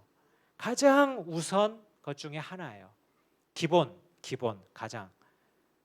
그러니까 고급 이 컴퓨터 공학을 한 사람 아주 고급 능력자들은 자기 직장에 고연봉으로 되지만은 그 밑에 그냥 이런 사람들은요 AI가 다 대체해 버려요. 코딩 이렇게 해달라 AI 그럼 다 만들어 버려요. 그러니까 그 우리 자녀들이 앞으로 살게 될 대학 들어갔을 때 시대는 뭐냐면요 대학에서 공부 학위 받은 거 있죠 이걸 가지고 평생 먹고 그런 거 아니에요. 한 10년 지나면 거기에 필요한 것들을 자기가 있는 경험에 기초해서 또 배워가지고 적응해서 이렇게 막 잘해야 돼요. 이렇게 그러면은 그때 그렇게 잘할 수 있는 애들은 여러 가지 요소들이 있기 때문에 마음이 건강한 애들이죠. 변화에 잘 적응하고 좀 이렇게 긍정적인 사고를 가지고 이런 마음의 어떤 맵집이 있는 아이들이 롱런하고 이렇게 되죠. 계속 성공만 달려오고 내가 이제 뭐 여기서 잘해야겠다 이렇게 한 애들은 자기가 기대했던 대로 안 되면 오히려 좌절하는 게 더 강하게 와요. 이제 그런 사람들은. 그래서 이게 이제 현실적으로 중요하다고 그러고 제가 이제 여기 가로에 보면은 아동 청소년 청년의 정신건강 위기라고 했는데 요즘에 이 우리 자녀들 청년들까지도 이 정신과에서 약물을 처방받는 상담받는 빈도가 계속 올라가고 있어요. 계속 올라. 그만큼 우리 아이들이 스트레스가 많아요. 고민이 많아요, 아이들이. 요즘 우리 아이들은요, 우리 여러분들도 이제 우리가 살았던 그 시대에 비해서 애들이 모르는 게 없어요. 사실은 부모 앞에서 모른 척해요, 그냥. 그냥 뭐 그래요. 근데 이미 다 부모가 한 말 자기들 다 들었어요. 다 부모들이 다 알고 있어요, 사실은. 뭐 유튜브라든지 자기들끼리 이야기하는 정보가 많아요. 아이들이 검색하는 제가 우리 아이들한테도 제가 검색해서 너한테 뭐 도움되는 거 있으면 탁 주잖아요. 그러면 인제 이런 거 보내지 마. 카톡으로 인제 이런 거 보내지 마. 내가 다 이미 찾아봤어. 딱 이렇게 말을. 저는 그 며칠간 제가 찾아가지고 제일 좋은 걸 선별을 해가지고 야 이거 좋다더라 이렇게 해가지고 카톡으로 탁 하면서 하트 모양을 제가 크게 딱 찍으면서 참고해라. 딱 이제 물결표를 딱 하면서 제가 이렇게 해주는데 그날 저녁에요. 딱 이렇게 온다는 거예요. 그러니까 이 아이들이 정보가 많고요. 이제 그래서 그 많다는 거는 좋을 수도 있지만 그만큼 스트레스가 많아요. 스트레스. 이미 자기들이 앞날이 쉽지 않다는 거를 자기들도 다 알아요. 예. 그러다 보니까 스트레스가 많고 그런데 이러한 것들이 이제 친구 관계가 좀 안 좋다든지 부모와의 좀 관계가 안 좋다 그랬었을 때는 아이들이 너무 이제 힘들어 혼자 속으로 곪는 거예요. 이런 게 많아요. 그러다 보니까 아이들이 우울한 아이들이 많고 또 걱정이 뭐 수면 문제가 있는 아이들이 많고 그래서 이런 아이들이 상당히 많은데 그걸 보더라도 마음의 건강이죠. 이런 걸 챙겨주는 게 보여요. 제가 우리 참 힘든 아이들 부모들을 만나 보면은요, 얘가 이렇게 힘든 줄 몰랐다고 다 이구동성을 부모들. 이렇게 착한 아이가 이게 부모가 하라는 대로 다 하는 아이가 이렇게 얘가 저녁에 잠을 못 자고 불안하니까 계속 뭐 인스타 이런 거 보면서 자기 불안한 감을 막 달래고 이제 방에 틀어박혀 있고 이런 이제 된 증상이 나타날 때 문제가 있는 줄 알았는데 알고 보니까 그 전부터 들어보니까 마음에 힘든 게 있었다는 거예요. 그래서 제가 말하는 것은 자녀의 건강한 마음, 여러분이 양육할 때 있죠. 여기에 초점을 맞추세요. 이것만 여러분이 잘 해줘도 여러분들은 충분한 사실은 엄마가 되는 거예요. 아빠가 되는 거예요. 그래서 제가 몇 가지 원칙을 말을 할게요. 첫째, 여러분 부모로서의 자신감을 가져야 돼요. 여러분이. 그러니까 제가 아까 여러 가지 말했는데 막 뭐 여러 가지 오은영 박사 걸 보도 뭐 유튜브 누굴 봐도 막 그때는 뭔가 될 것 같아서 야 막 익사이팅 해가지고 했는데 아이들한테 하니까 안 되는 거야. 우리 애는 안 돼. 그래서 왜 우리 애는 안 되는 거야? 막 이래가지고 이런 약간 패배 의식, 그다음에 뭐가 문제지? 문제 의식 이런 게 있어서 사실은 어려움이 많은데 부모님들이 우리 젊은 부모들이 어떤 생각을 가졌냐면 이만하면 내가 좋은 부모다. 그러니까 영어로 하면은 good enough parent라 충분한 좋은 부모다라는 것을 여러분이 가지고 있고 사실은 그래요. 우리 한국 부모들 같이 자녀들을 위해서 신경 쓰면서 뭐 희생하고 그다음에 뭔가를 다 해주려고 하고 이런 부모들이 정말 다른 나라에 보면 없어요. 자녀들을 위해서 앞날을 위해서 이렇게 희생하는 분들이 없어요. 그러니까 이 충분한 부모이고 여러분들은 사실은 자녀들에게 생명을 준 것만 해도 그 생명이라는 삶을 준 것만 해도 큰 선물을 준 거예요. 사실은. 그리고 여러분들이 웬만한 이제 기본적인 것들은 다 제공해 주잖아요. 그래서 이런 것들에 대한 충분한 나 이만하면은 정말 좋은 부모라는 거를 여러분이 알고 있어야 돼요. 알고 있어야 돼요. 근데 이제 이게 막 어디 가가지고 엄마들 이야기하고 또 누가 뭐 좋은 대학 갔다더라, 뭐 어디 뭐 상 받았다더라, 막 이렇게 또 비교하면은 또 급강하잖아요. 이렇게 뭐 이제 그러면 안 된다는 거예요. 저는 사실은 그래서 뭐 맘카페라든지 뭐 엄마들 모임 막 이렇게 하는 거 별로 좋아하지 않아요. 그리고 부모님들이 너무 인스타 아니 뭐 SNS 이렇게 하는 것도 사실은 그렇게 건강한 건 아니에요. 계속해서 비교하게끔 하거든요. 다 좋은 것만 올리잖아요. 안 좋은 건 안 올리잖아요. 다 좋은 거 올리잖아요. 이렇게. 그래서 그러니까 좋은 부모 자신감. 그리고 두 번째는 부모가 행복해야 자녀도 행복해요. 여러분, 우리 아이들은요 부모들을 안 보는 것 같아도 다 관찰해요. 우리 부모 상태가 어떤지. 그냥 지나가는 것 같아도 부모 상태를 이제 다 관찰해요. 아까 우리 딸이 그러잖아요. 아빠가 엄마한테 잘 못하는 것 같다고 요즘에. 바로 말하는 거예요. 그래서 이제 그러니까 이게 그 부모들의 기분이 어떤지 있죠. 이런 거에 대해서 민감하고요. 그리고 부모의 영향을 받아요.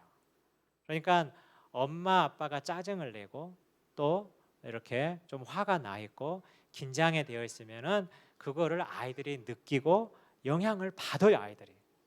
아이들도 침울해하고요. 아이들도 자신감이 없어지고 이제 이렇게 되는 거예요. 그러니까 부모가 행복하려고 하고 또 긍정적이고 또 부모가 정서적으로 좀 관리하고 이제 이런 것들이 되게 중요하고요. 나중에 이야기하겠지만은 그래서 부모의 감정이 되게 중요하다는 거예요. 부모의 감정이 되게 중요해요. 그러니까 우리가 특히 가정에 있었을 때 그리고 아이들을 대할 때 이렇게 있었을 때 이 부모님들이 서로 어떻게 대하는지 서로 이렇게 격려해주고 인정해주고 이제 이런 부분들이 되게 중요하다는. 그래서 빨간 글씨로 되어 있죠. 여러분 우리 한번 다 같이 읽어봐요. 되게 중요해요. 자, 자녀 양육의 핵심은 시작. 자녀 양육의 핵심은 자녀가 아니라 부모. 자녀가 아니라 부모예요. 아시겠어요? 그러니까 우리들은 자녀 양육의 핵심은 자녀라고 생각하잖아요. 자녀를 위해서. 그런데 자녀 양육의 핵심은 부모예요. 부모가 어떤 상태냐, 부모가 어떤 감정을 가지고 있느냐, 부모가 어떤 감정으로 대하느냐, 이것이 자녀 양육을 결정짓는 것이고 자녀에게 영향을 주는 거예요. 그리고 자녀 양육을 통해서 엄마 아빠가 행복해져야 돼요. 엄마 아빠가 행복해져야 되고 엄마 아빠가 성숙해져야 되고 엄마 아빠가 더 가까워져야 되는 거예요. 그런데 자녀 양육의 중심을 자녀에 둬버리잖아요. 그러면은 부모는 희생해도 되는 것이 돼버려요. 부모 관계는 희생해도 되는 거야. 왜? 자녀 양육에 중심이 되어 있으니까. 그러니까 자녀 양육하는데 시간을 쓰고 자녀 양육하는데 뭐죠? 부모가 해야 될 것들을 양보하고 이런 것들이 사실은 많아지다 보니까 부모의 상태, 부부 관계 이런 부분들은 2차로 항상 밀리게 되는 거예요. 아니라는 거예요, 지금. 아니라는 거예요. 부부가 행복하고 사이가 행복하고 이렇게 원팀이 되고 단합이 되어 있으면은 자녀 양육이 자연스럽게 잘 되게 되어 있어요. 근데 이게 자녀 양육의 핵심이 자녀라고 해버리잖아요. 그러면은 애들에게 항상 우선순위가 가게 되어 있다니까요. 모든 게. 그러면 어느 사이에 우리도 모르게 부부 관계가 서운해져 있어요. 그리고 아빠 우선순위가 밀리고 엄마 우선순위가 밀리고 이런 것들을 서로 하다가 서로를 이제 비난하게 돼요. 서로를 원망하게 되고 이거에 대해서 이제 그러니까 되게 중요한 것이라는 거예요. 네. 자, 그 다음에 부모의 자신감은요 어디에서 생기냐면은 빨간 글씨로 뭐라 되어 있죠? 원팀, 네, 원팀이야. 네. 그러니까 이 부모가 하나가 되는 게 되게 중요하고요. 이 원팀이 되려면은 역할을 잘 해야 돼요. 그 팀 안에서 팀으로 역할 분배를 잘 해야 되는 이제 원팀이 돼야 되는 것이요. 예. 그런데 자녀들은요 자세히 부모의 상태도 보지만 뭘 또 보냐면 우리 엄마 아빠가 원팀이냐 아니냐를 봐요. 예. 우리 엄마 아빠가 내 학원 가는 거 결정할 때 어떻게 싸우는가를 봐요. 그러니까 그래서 원팀 아니다. 내가 원하는 거를 요청했었을 때 나 이거 사고 싶어. 나 어디 이게 가고 싶어. 이런 거를 요청했었을 때 엄마 아빠가 어떻게 대응하는가를 애들은 잘 알아요. 내가 한 10분만 더 버티고 응석 버리면은 엄마는 막 안 된다고 하지만 아빠가 나를 구원해 준다. 원팀이 아니야. 그러니까 아빠가 구원해 줄 때까지 자기를 버티기만 하면 돼. 애들은 그걸 잘 알아요. 예. 그러니까 아이들이 말로 표현하지 않지요. 우리 엄마 아빠는 이렇게 서로 의견이 잘 안 맞는다. 이런 틈새를 잘 알고요. 그걸 이용할 줄도 알지만은 또 안타까워요. 안타까워요. 예. 예. 왜냐하면은 갈등이 있잖아요. 싸우잖아 그것 때문에 안 되다가서 자기는 얻을 건 얻지만은 엄마 아빠가 갈등하는 거를 좋아. 이게 엄마 아빠는 아이들에게 하늘이거든요. 엄마 아빠가 안정되면은 관계가 안정되면은 아이들도 안정돼요. 심리적으로. 그래서 원팀이 되게 중요하고 이제 원팀이 안 되면 대부분 어떻게 되냐면 갈등이 이제 조금 만약 갈등으로 간다. 부부 자녀 양육에서 갈등으로 간다. 그러면은 이 부모 중에서 어떤 선택을 하게 되냐면은 아이에게 더 집중을 해요. 배우자보다 아이에게 더 집중을 하게 되는 거예요. 예. 그러다 보면은 아이가 건강하게 안 자라요. 예. 왜냐하면은 한 부모가 아이에게 집착을 하는 순간 아이의 모든 걸 다 해결해주고 더 이렇게 보호를 해주잖아요. 그러면 아이가 독립적으로 안 돼요. 예. 그래서 대부분의 아이들의 품행 문제라든지 아이들의 정서 문제라든지 이런 걸 생길 때 보면은 부모 중에서 누구야가 유독 친하고 그 다음에 그 양육에서 소외돼 버리는 또 부모가 있어요. 예. 원팀이 안 되면은 대부분 어떻게 되냐 하면은요 많은 경우가 한 부모가 자녀 양육을 맡고 다른 한 부모는 소외돼 버려요. 예. 그러니까 이제 왜 양육하다 계속 갈등하니까 힘든 거야. 이제 이런 패턴이 우리가 제일 주의해야 될 것이고 여기 이제 젊은 이제 이 부부들 있죠. 0에서 3세 특히 초등학교 이런 부모들은 이런 것들을 경계를 하고 항상 원팀으로 돌아가는 것을 해야 되지. 그렇지 않으면은요 어떻게 되냐면은 이게 한번 이렇게 이제 원팀이 되지 않고 이제 균열이 생기고 아까 말한 것 같이 한 자녀하고 이제 집착을 하게 되고 이런 것들이 좀 이게 시간이 지나면은 다시 되돌리기 많이 어려워요. 아시겠죠? 그리고 대부분의 아까 말한 청소년들이라든지 이런 정서적인 문제가 그런 거하고 많이 연결이 되어 있어요. 네. 그래서 원팀의 핵심은 뭐냐 하면은 대화와 신뢰예요. 그러니까 여기서 이 부부 간의 대화가 중요해요. 예. 이 사랑은 부부 간의 사랑은요. 그리고 부부 간의 친밀도는 육체적인 관계에는 한계가 있어요, 여러분. 예. 그러니까 친밀도나 이런 것들은 대화에서 나와요. 대화. 그러니까 대화가 서로 잘 되고, 그 다음에 서로를 아껴주고 서로를 배려하는 대화. 이런 걸 통했었을 때 우리의 감정이 가는 거지.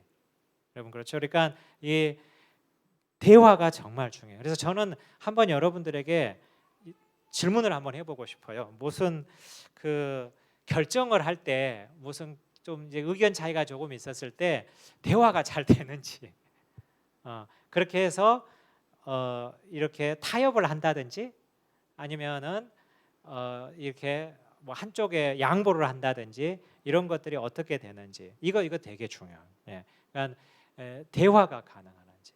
대화의 핵심은 뭐냐면은요.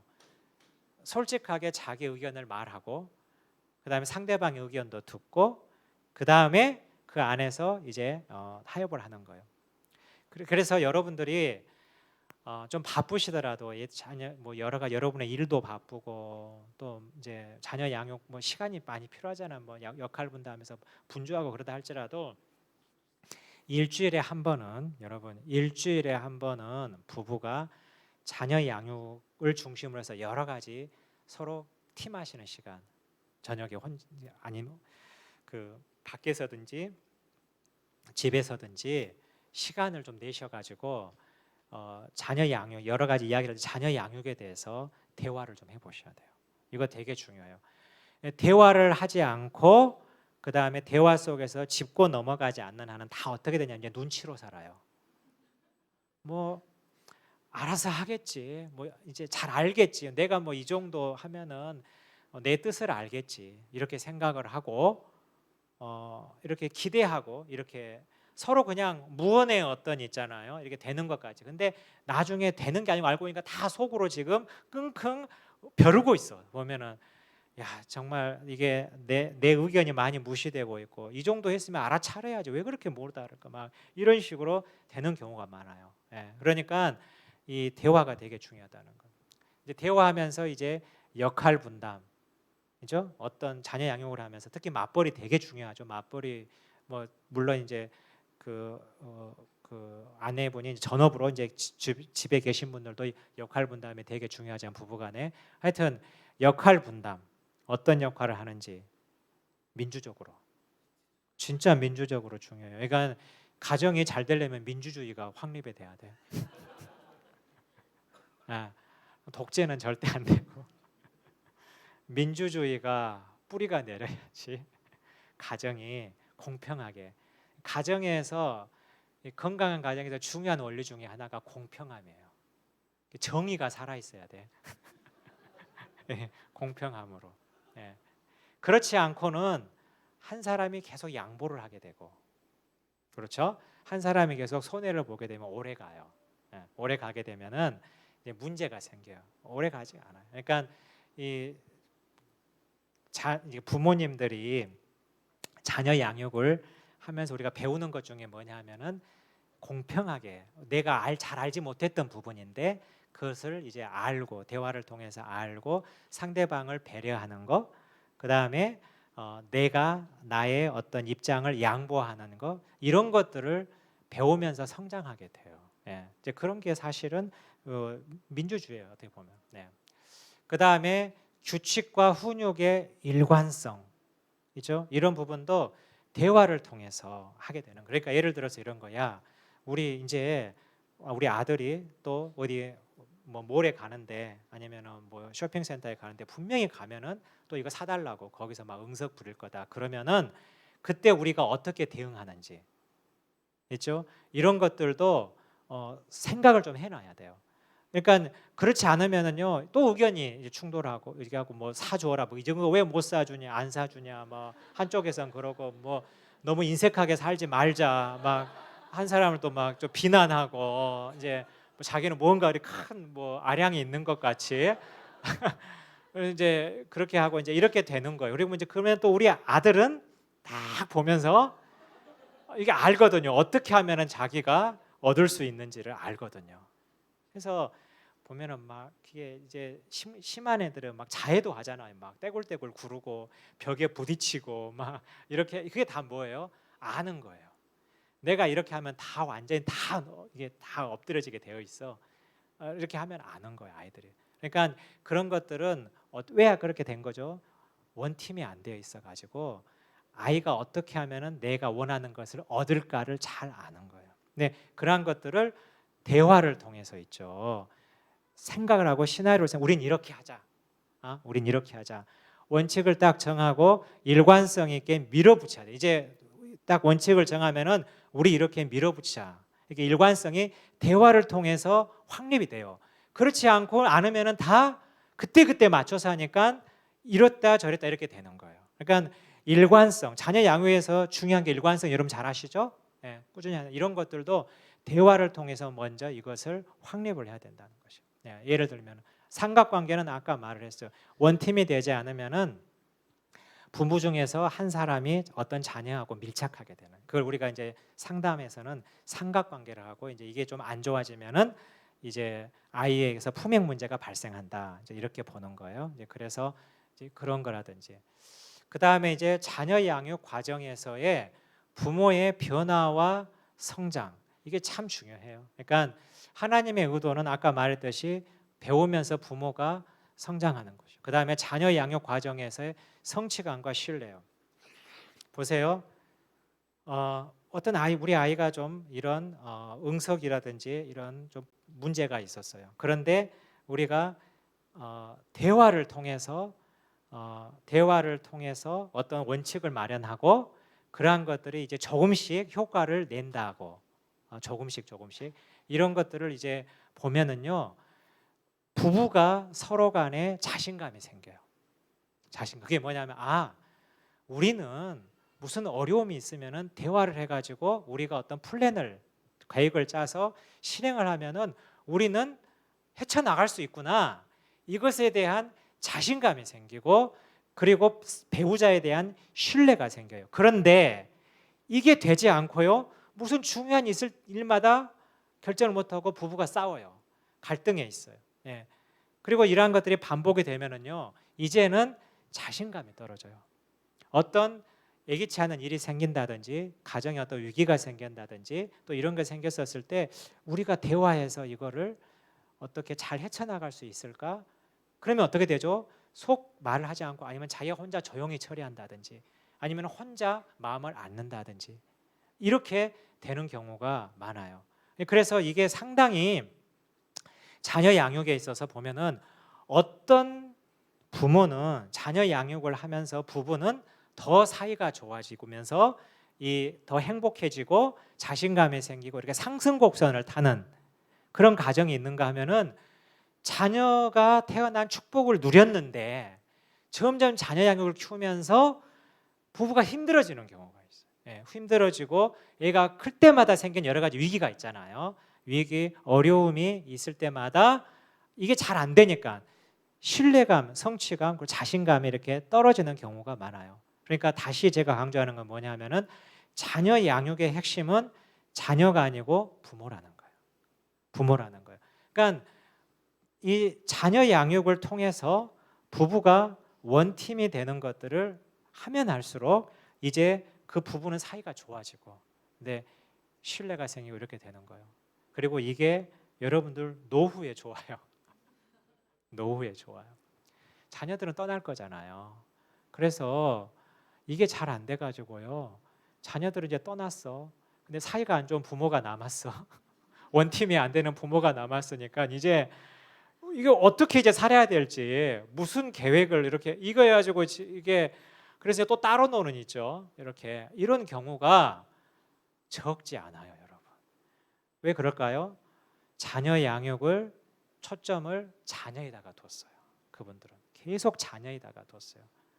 부모에게 둔 분들은 자녀가 떠나도 오케이. 왜? 우리 부부가 잘 살면 되니까. 그리고 자녀들은 그런 모습을 보고 행복해요. 자녀들은 그런 모습을 보고 행복해요. 예. 그래서 이게 이제 중요한 원리라는 것이고, 그 다음에 이제 여러분들에게 말해주고 싶은 게 자녀들을 믿으라는 거예요. 보면은 지금 이제 여러분들은 청소년 이제 중학교 때부터 자녀에 대한 신뢰가 점점 떨어지기 시작해요. 뭐 회의감이 들고 정말 뭐 자녀 양육과 인생의 회의가 될 때가 있고 있어서 이제 그럴 거인데 여러분 우리가 할 수 있는 크리스찬으로서 할 수 있는 자녀를 우리가 믿는 거예요. 근데 평생 믿어야 돼요.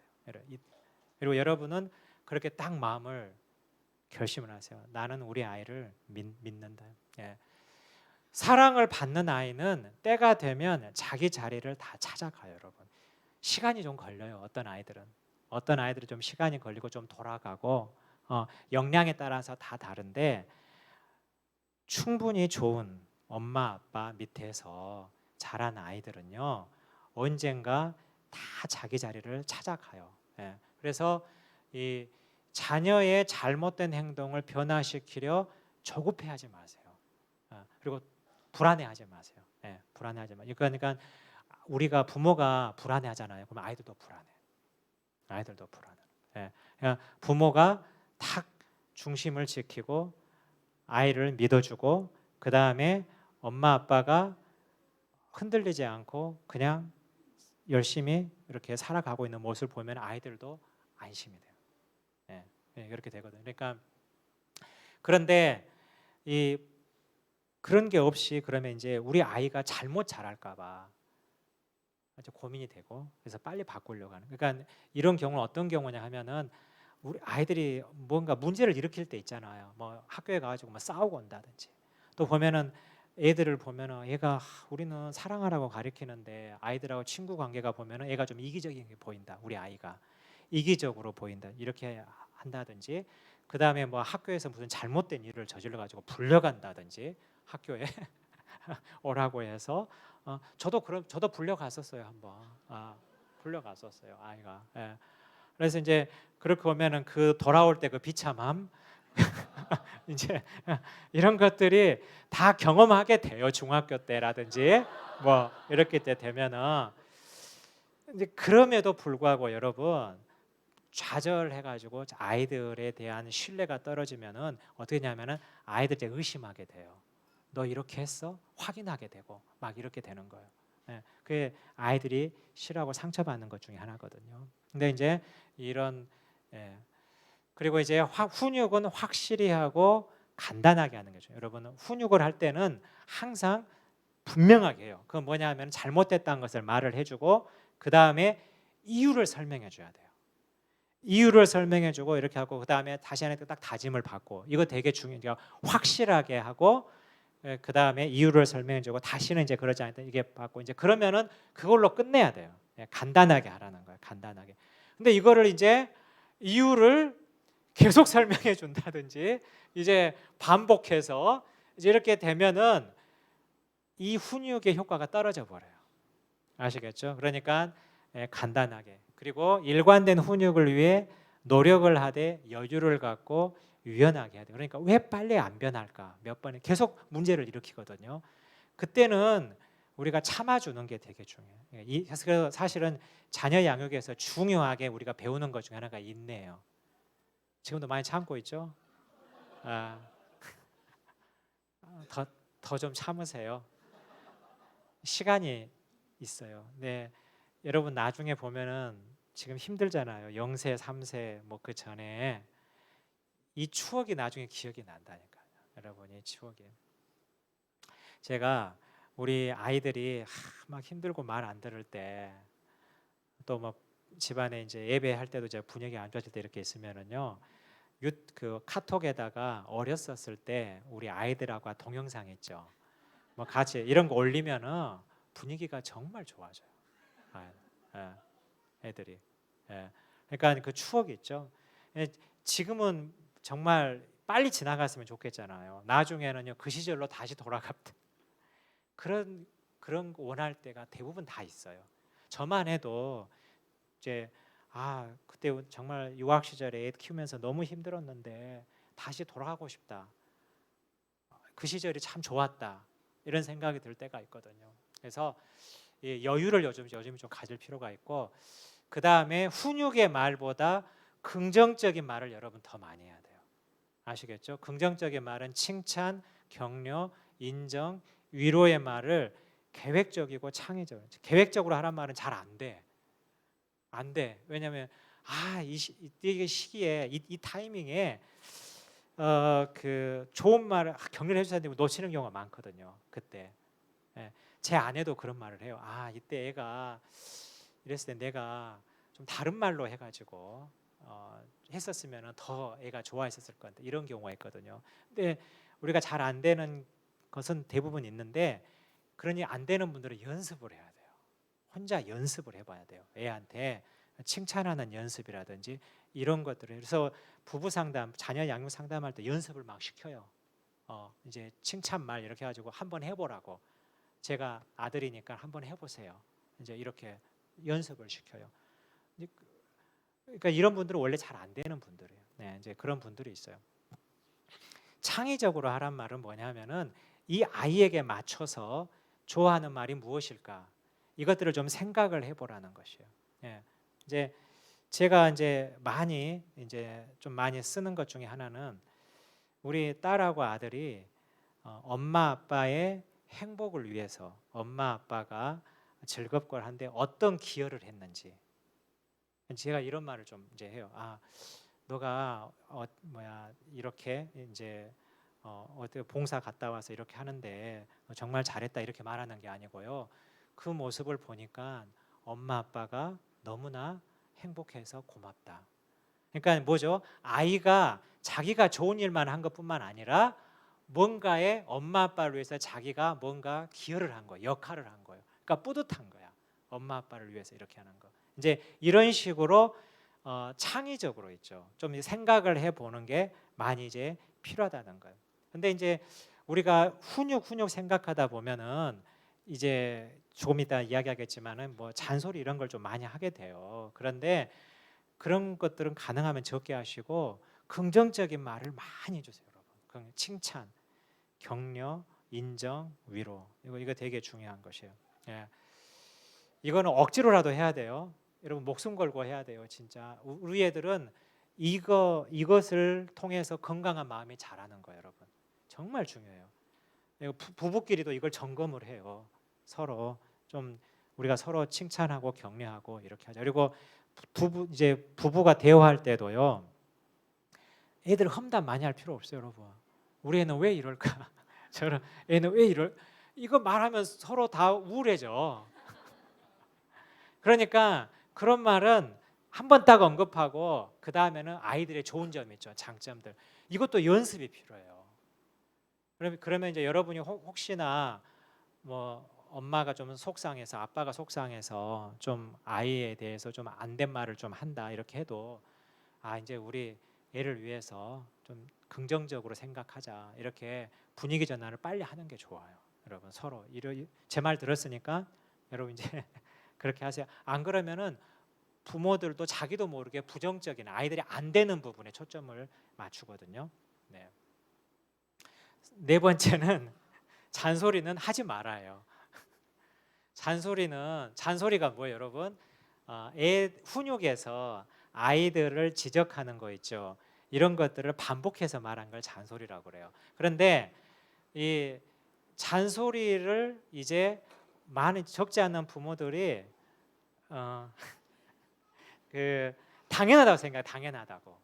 그러니까 엄마 아빠의 권리라고 생각을 많이 해요. 권리라고. 여러분 절대 그 권리 아닙니다. 잔소리는요. 우리가 내가 그냥 이렇게 무의식적으로 이렇게 나오는 거예요, 사실은. 그런데 이러한 것들이 한번 생각을 해봅시다. 잔소리에 대한 습관이 좀 있는 분들은, 이제 저도 그렇고 제 아내도 잔소리를 해요. 그렇지만은 안 하려고 하는 게 좋아요. 예. 그러니까 잔소리를 하는 이유는 이 많은 경우가 아이를 위해서 하려고 해요. 처음에 의도가. 그래서 왜 이렇게 이걸 잘해야지 왜 이렇게 못했냐 막 이렇게 이제 말하고 이제 근데 많은 경우가 뭐냐 하면은요, 엄마가 불안해서 그래요. 불안해서 엄마가 걱정이 돼서 그래요. 그러니까 두려움으로 인해서 계속 이렇게 아이를 위해서 빨리 교정을 이렇게 말을 하거든요. 그러니까 대부분이 다 뭐냐 하면은 반복해서, 한 번이 아니고 반복해서 말하는 거는 많은 경우가 엄마의 감정풀이인 경우가 많아요. 그러니까 마음이 답답하고 잘 안 되고 이게 속이 상하니까 이렇게 말을 하는 거예요. 그런데 문제는 효과가 별로 없다는 거예요. 잔소리 효과가 하나도 없다는 거예요, 사실은. 예. 잔소리가 백해 무익한 이유를 제가 몇 가지를 했어요. 근데 이러한 것들이 이제 제가 이게 특별히 꼬집어서 말하는 이유는 이 부정적인 효과를 잘 몰라요. 근데 제가 우울한 청소년들을 상담을 하면서 많이 발견한 것 중에 하나, 부모님들이 잔소리에 대한 습관이 많은데 부모님들은 그걸 전혀 잘 몰라요. 이거는 당연한 것이라고 생각하고 아니면은 그냥 지나가면서 그때 한 거라고 생각하는데 아이들은 그렇게 느끼지 않는다는 거예요. 첫째, 권위가 상실이 돼요. 권위가. 그 말은 뭐냐 하면은 잔소리를 막 하잖아요. 그러면은 진짜 중요할 때 있죠. 말한 거를 안 들어요. 그것도. 권위가 상실된단 말은 뭐냐 하면은 아이들은 어떻게 생각해요? 지금 엄마가 이제 또 시작이구나. 버티자 조금만. 뭐 말대꾸 해봤자. 그러니까 조금만 버티면 되겠지. 그러니까 안 들어요. 사실은. 이미 속에서 이게 다 튕겨내고 있어요. 이런 경우. 그런데 그것까지는 좋아요.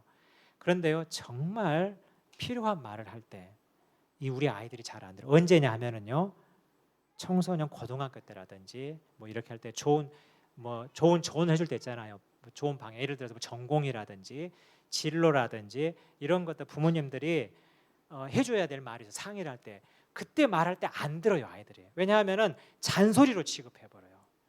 제가 그런 경우를 상당히 많이 봤어요.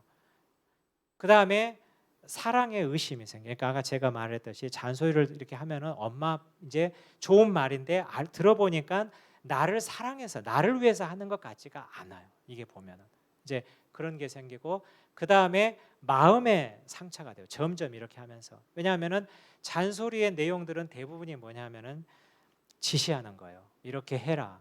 그 다음에 판단하는 거예요. 잘했다, 못했다 이렇게 판단하는 거. 그러니까 대부분이 지시하는 거, 그 다음에 판단하는 거, 그 다음에 지적하는 거 이런 것들이 대부분이 다. 그런데 이런 말들은요 들으면 들을수록 얘들 안에 분노가 생겨요. 이렇게 화가 나요, 화가 나요. 그거를 참고 있는 거예요. 그래서 제가 이제 어떤 우울한 어떤 그 여학생 부모와 이렇게 상담을 했는데 이제 어느 정도냐 하면은요, 한번 그냥 살짝 지나가는 투로 뭐 좀 청소 좀 해라 잔소리도 아니에요.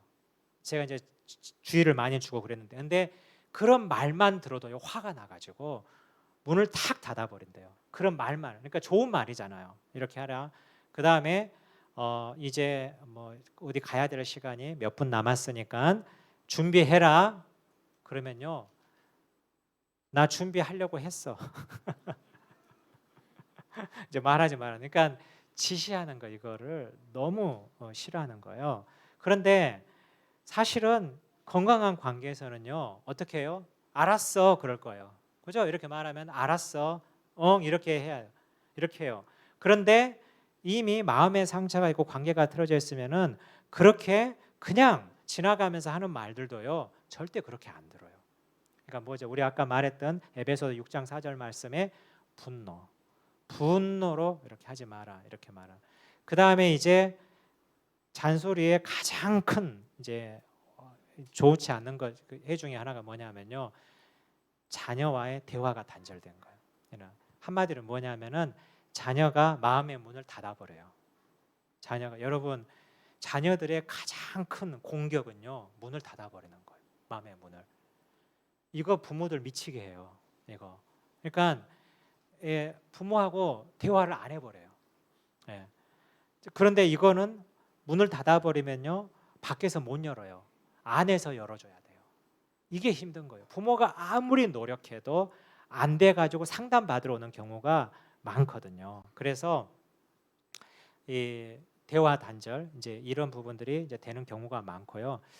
근데 지금 0세, 3세, 6세 이런 거는 다 대화가 안 된다는 꿈 같은 이야기야. 아, 대화를 좀 안 했으면 좀 쉬었으면 좋겠다. 이런 말을 할 수도 있어요. 그런데 청소년기 때는 부모와의 대화가 단절되는 게 가장 큰 재앙이에요.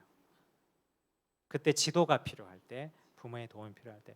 착시 현상이라는 건 뭐냐 하면은, 여러분 이제 0세, 3세, 6세 막 이랬을 때는요, 부모가 지시한 내용도 애들이 잘 따라서 해요.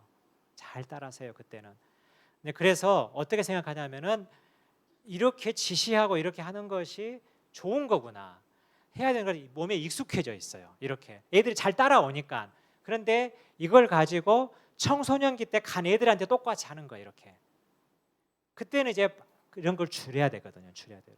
그러니까 부모에게 어떤 착시 효과가 생겼냐 하면은, 이렇게 내가 지시하고 지적해주고 이렇게 착하게 어렸을 땐 따라오니까 이런 부분들에 대해서 잘 되는 거, 이렇게 생각을 하는 거예요. 자, 이것만 마지막으로 할게요. 자, 벌주기, 체벌은 중요한가? 여러분 여기 질문이 나와가지고, 여러분 우리나라에서 체벌 있죠, 체벌. 이렇게 매 때리는 거 금지된 거 아시죠?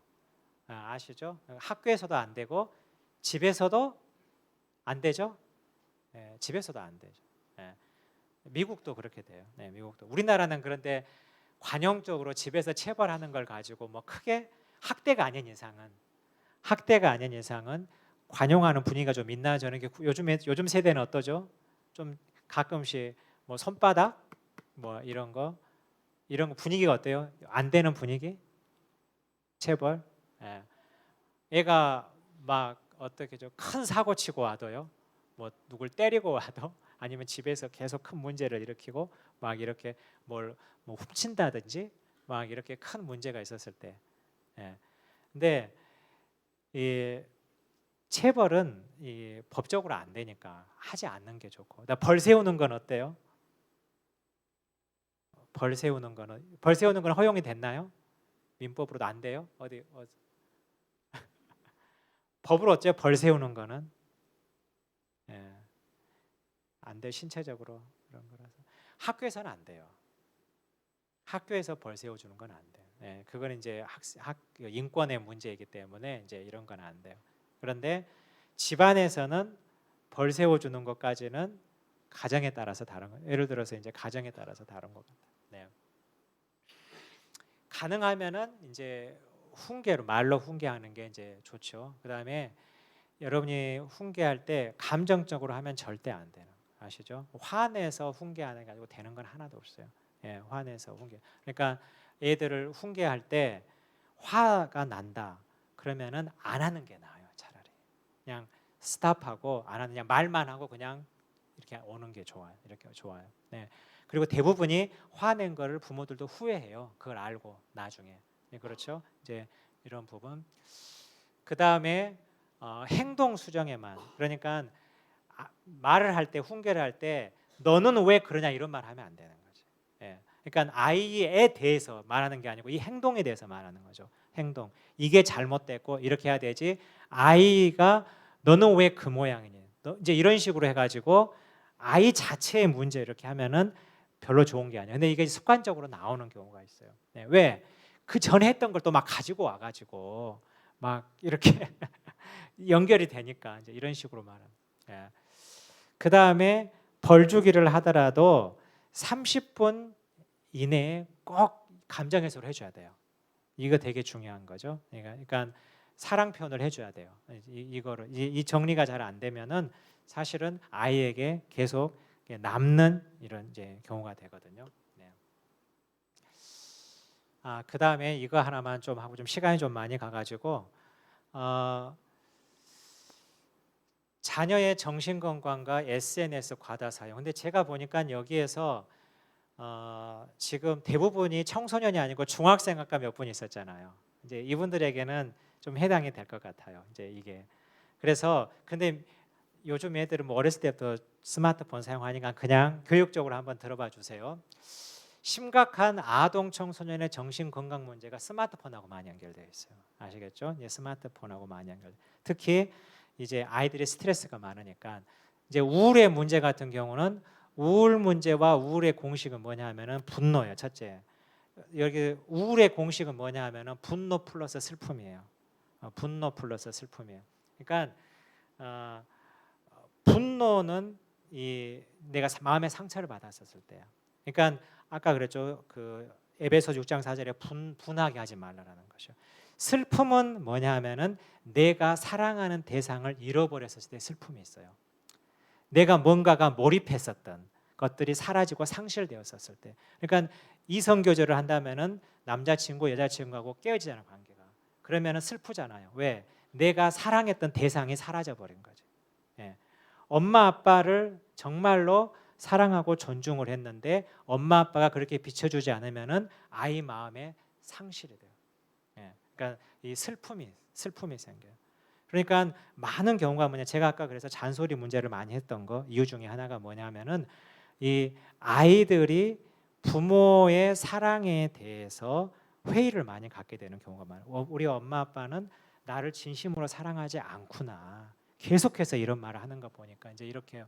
그러다 이제 아이들 요즘에 스트레스를 많이 받으니까 이제 불안 문제가 있잖아요.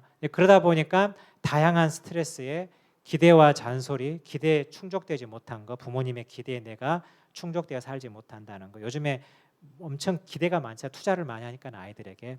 그 다음에 불편한 가정 분위기가 있어요. 그래서 자녀들의 도피처로서 SNS를 많이 해요. 애들이 좋아서 하는 게 아니에요. 아이들이 좋아서 하는 것도 있죠. 근데 사실은 내면을 들여다보면 뭐냐면은 아이들의 스트레스 해소용이에요. 그러니까 아이들이 불안하고 우울하니까 SNS를 통해 가지고 이거를 해소하는 거예요. 사실은. 그러니까 이 메커니즘이 이제 보세요. 애가 혼자 있었을 때 우울하고 불안해요. 한번 잔소리 한번 듣는 다음에 엄마 아빠한테 아니면 뭐가 잘 안 된다 하면 불안해요. 그러면은 SNS를 가요. 인스타라든지 뭐 이런 걸 막 해요. 그러면 이제 거기서 뭐 좋은 것도 유튜브도 보고 막 이렇게 해서 기분 전환되고 이렇게 하다가 계속 시간을 보내고 이제 이렇게 하면은 그런데 그런 것들을 보면은 다른 사람들은 행복해 보여요. 다른 사람 세상은 다 되는데 나는 잘 안 돼. 다른 가정은 행복하는 보이는데 우리 가정은 그렇게 보이지 않는 거예요. 이제 비교가 되는 거예요. 그래 또 어쩌? 우울하죠. 이렇게 우울하고 이제 이렇게 그러면은 불안하고 우울하면 많은 경우가 아이들이 청소년 아이들은 잠을 못 자요. 보통 청소년들의 바디 리듬이 어떻게 되냐면 우리보다 한 2시간 늦어요. 그러니까 아이들은 우리는 12시 되면 피곤하잖아요. 11시 되면 애들은 총총해요. 그 이유가 뭐냐 하면은 그 바디 리듬이 조금 더 늦어요. 우리보다 이렇게 더 그때까지 가고 있어요. 그러다 보니까 애들은 총총하게 깨 있을 때가 많은데 많은 경우가 아이들이 이런 문제가 생기면은 이런 SNS 이런 거 하다가 새벽 2시, 3시까지 막 이런 거를 자기도 모르게 이렇게 하다가 보면은 뭐가 되냐면은 수면 패턴이 애들이 깨져요. 수면 패턴이. 그러니까 아이들이 이 정신적인 문제가 심각하게 되는 거 요즘에 많이 보고가 되는 거예요. 그런데요. 제가 상담을 하면서 뭘 느꼈냐 하면은 부모님들이요. 그것을 눈치를 빨리 못 채요. 많은 경우가. 그러니까 자녀들의 세계를 청소년기에 접어들면은 애들이 잘 숨겨요. 자기들은 말도 잘 안 하고 그러다 보니까 아이들이 어떻게 생활하는지 잘 모르고 문제가 생긴 다음에 많이 이제 발견하는 경우가 상당히 많아요. 그래서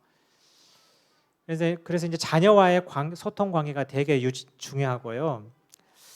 제가 이제 저희 집에서 사용하는 방법 하나 말해줄게요.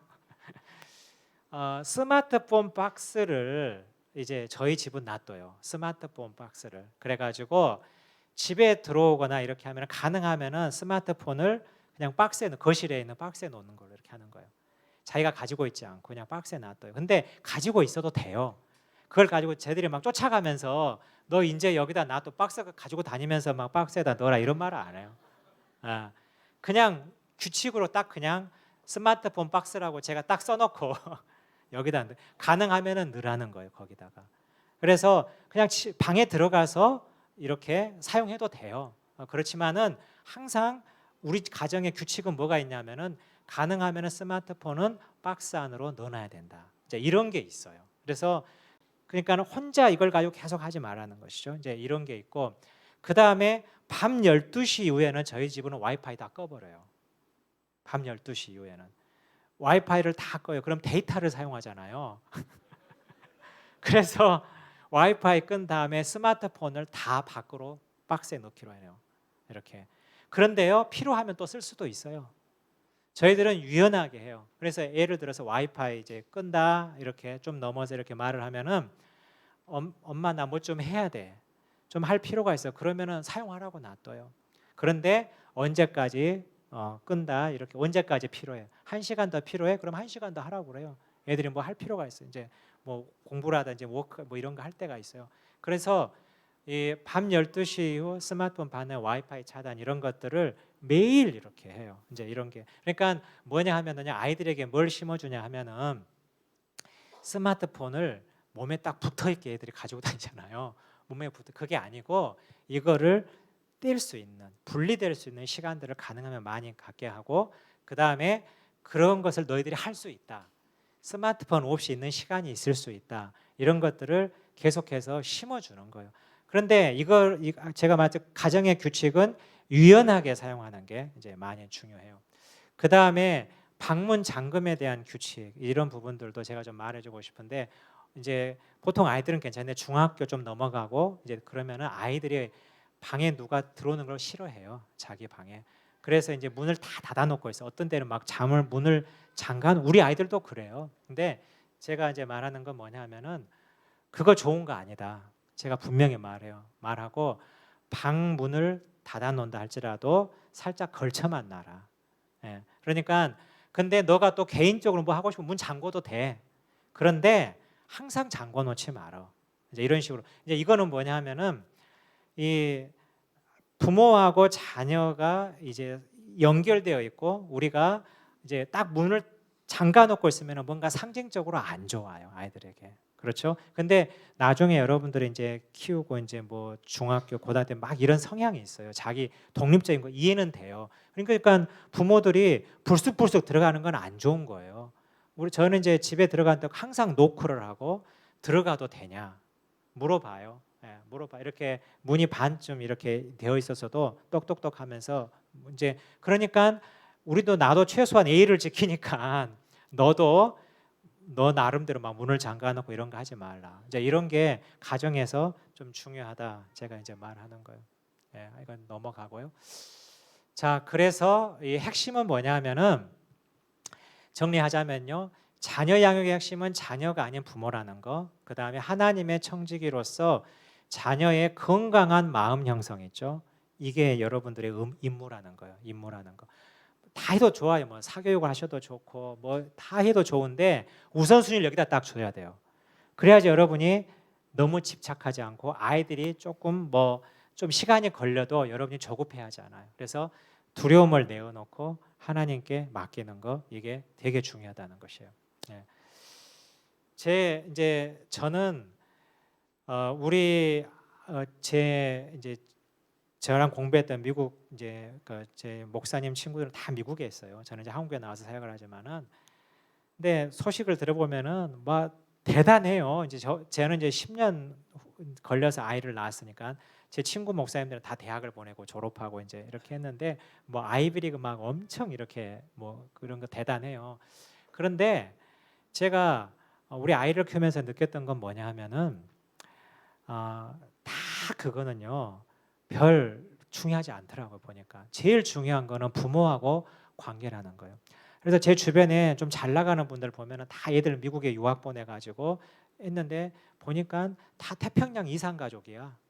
보니까 아니 가가지고요 막 다 투자해가지고 했는데 애들은 거기에 정착해 버렸어요. 애를 보지도 못해요. 가서 그러니까 여러분 아무리 아이들이 성공을 했는데 지금 우리 서울이나 이런 데 보면 꽤 그런 가정 많은데요. 많은 걸 자녀들에게 투자를 해서요. 자녀들이 잘 됐어요.